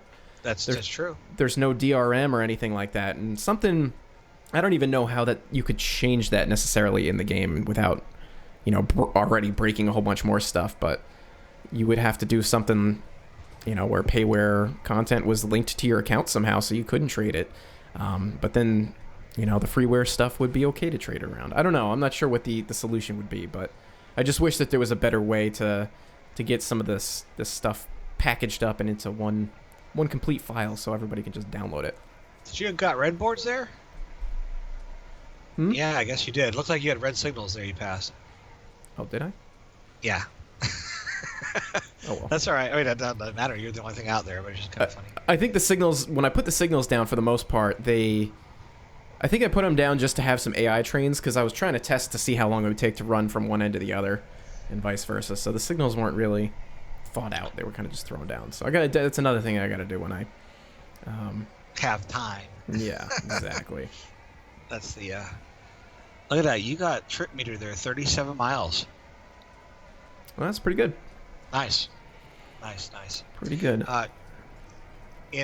Just as a quick side question, not even related to this, do you remember I had created a 1910 logging short line Florida steam route? I do remember this, yeah. Okay. There you go. That's all I was going to ask about it. Okay. Because that was after the P&B, I think, that It was. I want to change gears a little bit and do something totally different. Right. Did you ever finish that? I did. It's really short, and it's, it did exactly what it wanted to do because it's modeled after a very real prototype that was only, 15, 20 miles long or something like that. Right. Using. So it was, it was neat, but once again, it's all 2004 and can't do much with it anymore except run it on my own system and it's over. Yeah, I'm excited to see what the next version of Trains is going to bring, like Trains 2018 or whatever they're going to call it. Mostly because there's now these other train simulators that are out there, like Train Sim World, CSX Heavy Haul, or whatever it's called. Right. And these games look amazing. That's like realistic, but they lack the capabilities of Surveyor and route building and that sort of thing. Yes, I've got to build my routes. I don't want to sit there and, I have no real interest on just running Mariah's Pass on the original Trains Microsoft. It's like, okay, that was fun twice, and after that I got it down. Right. Anthony asked, where does that track go on the right? Now, granted, that was about 3 minutes ago. Yeah. I'm not sure. I think there was a spur off to the right. I think that was a team track, if I'm not mistaken. Okay. Just outside of Allegheny. I think that's what it was supposed to be. Oh, yeah. The Shawnee has there's a team track at Shawnee. Yeah, I think that was it. Okay. Or that was supposed to represent that. Yeah, there's Allegheny Steel in the background there. Yep. That I liked having the steel mill within somewhat proximity of the yard. That way, it's not it's near town, but not in right where it makes sense to have a steel mill maybe that close. So. Oh, we might derail. Okay, Brian says it's been great watching, hearing your stories, great work, happy New Year's, gotta run. Catch you later, Brian. Thanks for joining us. Yes, sir. Thank you for coming. I think I may have private messaged you on the Trains forum, Brian, if you're still there listening. I think I may have PM'd you on the Trains Around forums if you want to look at that. I believe I did. It's been a while, so I don't remember if it was you or not, but it may have been. So, okay. Train Sim World will have route building tools later. They're still in development. There was Cross Tie Studios. Did you hear about that at one time, Approach? It rings a bell. It sounds familiar. Okay, they were trying to make a train simulator also. They had some. It's like of course now it's been a couple of years since they made the announcement of that they're building this, and nobody on the forums from the administration's been on there for a couple of years, so they're calling it vaporware at this point. Yeah. But it takes a lot of an incredible amount of development. You think it's how much time and effort it is to build a route? Try building up the script that makes these things happen. Oh, absolutely, yeah. Anybody who can build something that works this well is a genius in my book. Yep. All right, well, here we are at Allegheny. I think that is gonna do it for our stream here, guys. Okay. I think that is it. Does anybody Well, yeah, I think that's it. We're not gonna take any more questions. We've been at this for 3 hours. I think we're pretty good. Yeah. I think my kids are wanting me to go fix dinner or something. Yeah. Soon. So, yeah. I mean, very good. I'll let you wind up. I appreciate. I'll say foremost, thank you for having me. I appreciate the invite. I appreciate those that asked some questions and enjoyed the long story. Sometimes I went off on, but very good. So Yeah, thanks for joining us, Bill. It was definitely good to hear all your stories, and I think everybody will agree that you definitely have some really amazing insights into your experiences as a kid down in Pennsylvania along the railroad tracks. So it was good to hear those stories. Excellent. Thank you very much again. Everybody have a happy new year, and maybe we'll see you online sometime soon. In the meantime, enjoy the great artist work that Approach Medium is doing here to keep this route in live and brought up into the modern day. So I appreciate his work, and I admire his content, his artistry, and his talent and skill. And I also am grateful for his asking me on here today. So y'all take care. I'll let Approach Medium end with you guys, and I'll talk to y'all later. All right, thanks a lot, Bill. Have a happy new year. Talk to you soon. You too, sir. Okay, bye-bye. Bye. Ooh, now all the audio comes back. Well, there you have it, guys. I gotta change the audio. That was BillM. I think that was pretty great. Oop, hold on. You probably can't even hear me.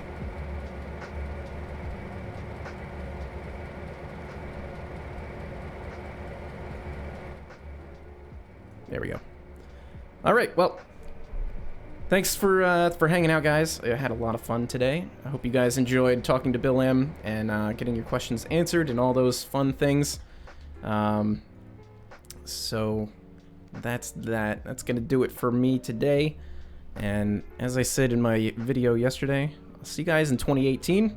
Have a happy new year and all that fun stuff. So see you guys in 2018. Thanks for hanging.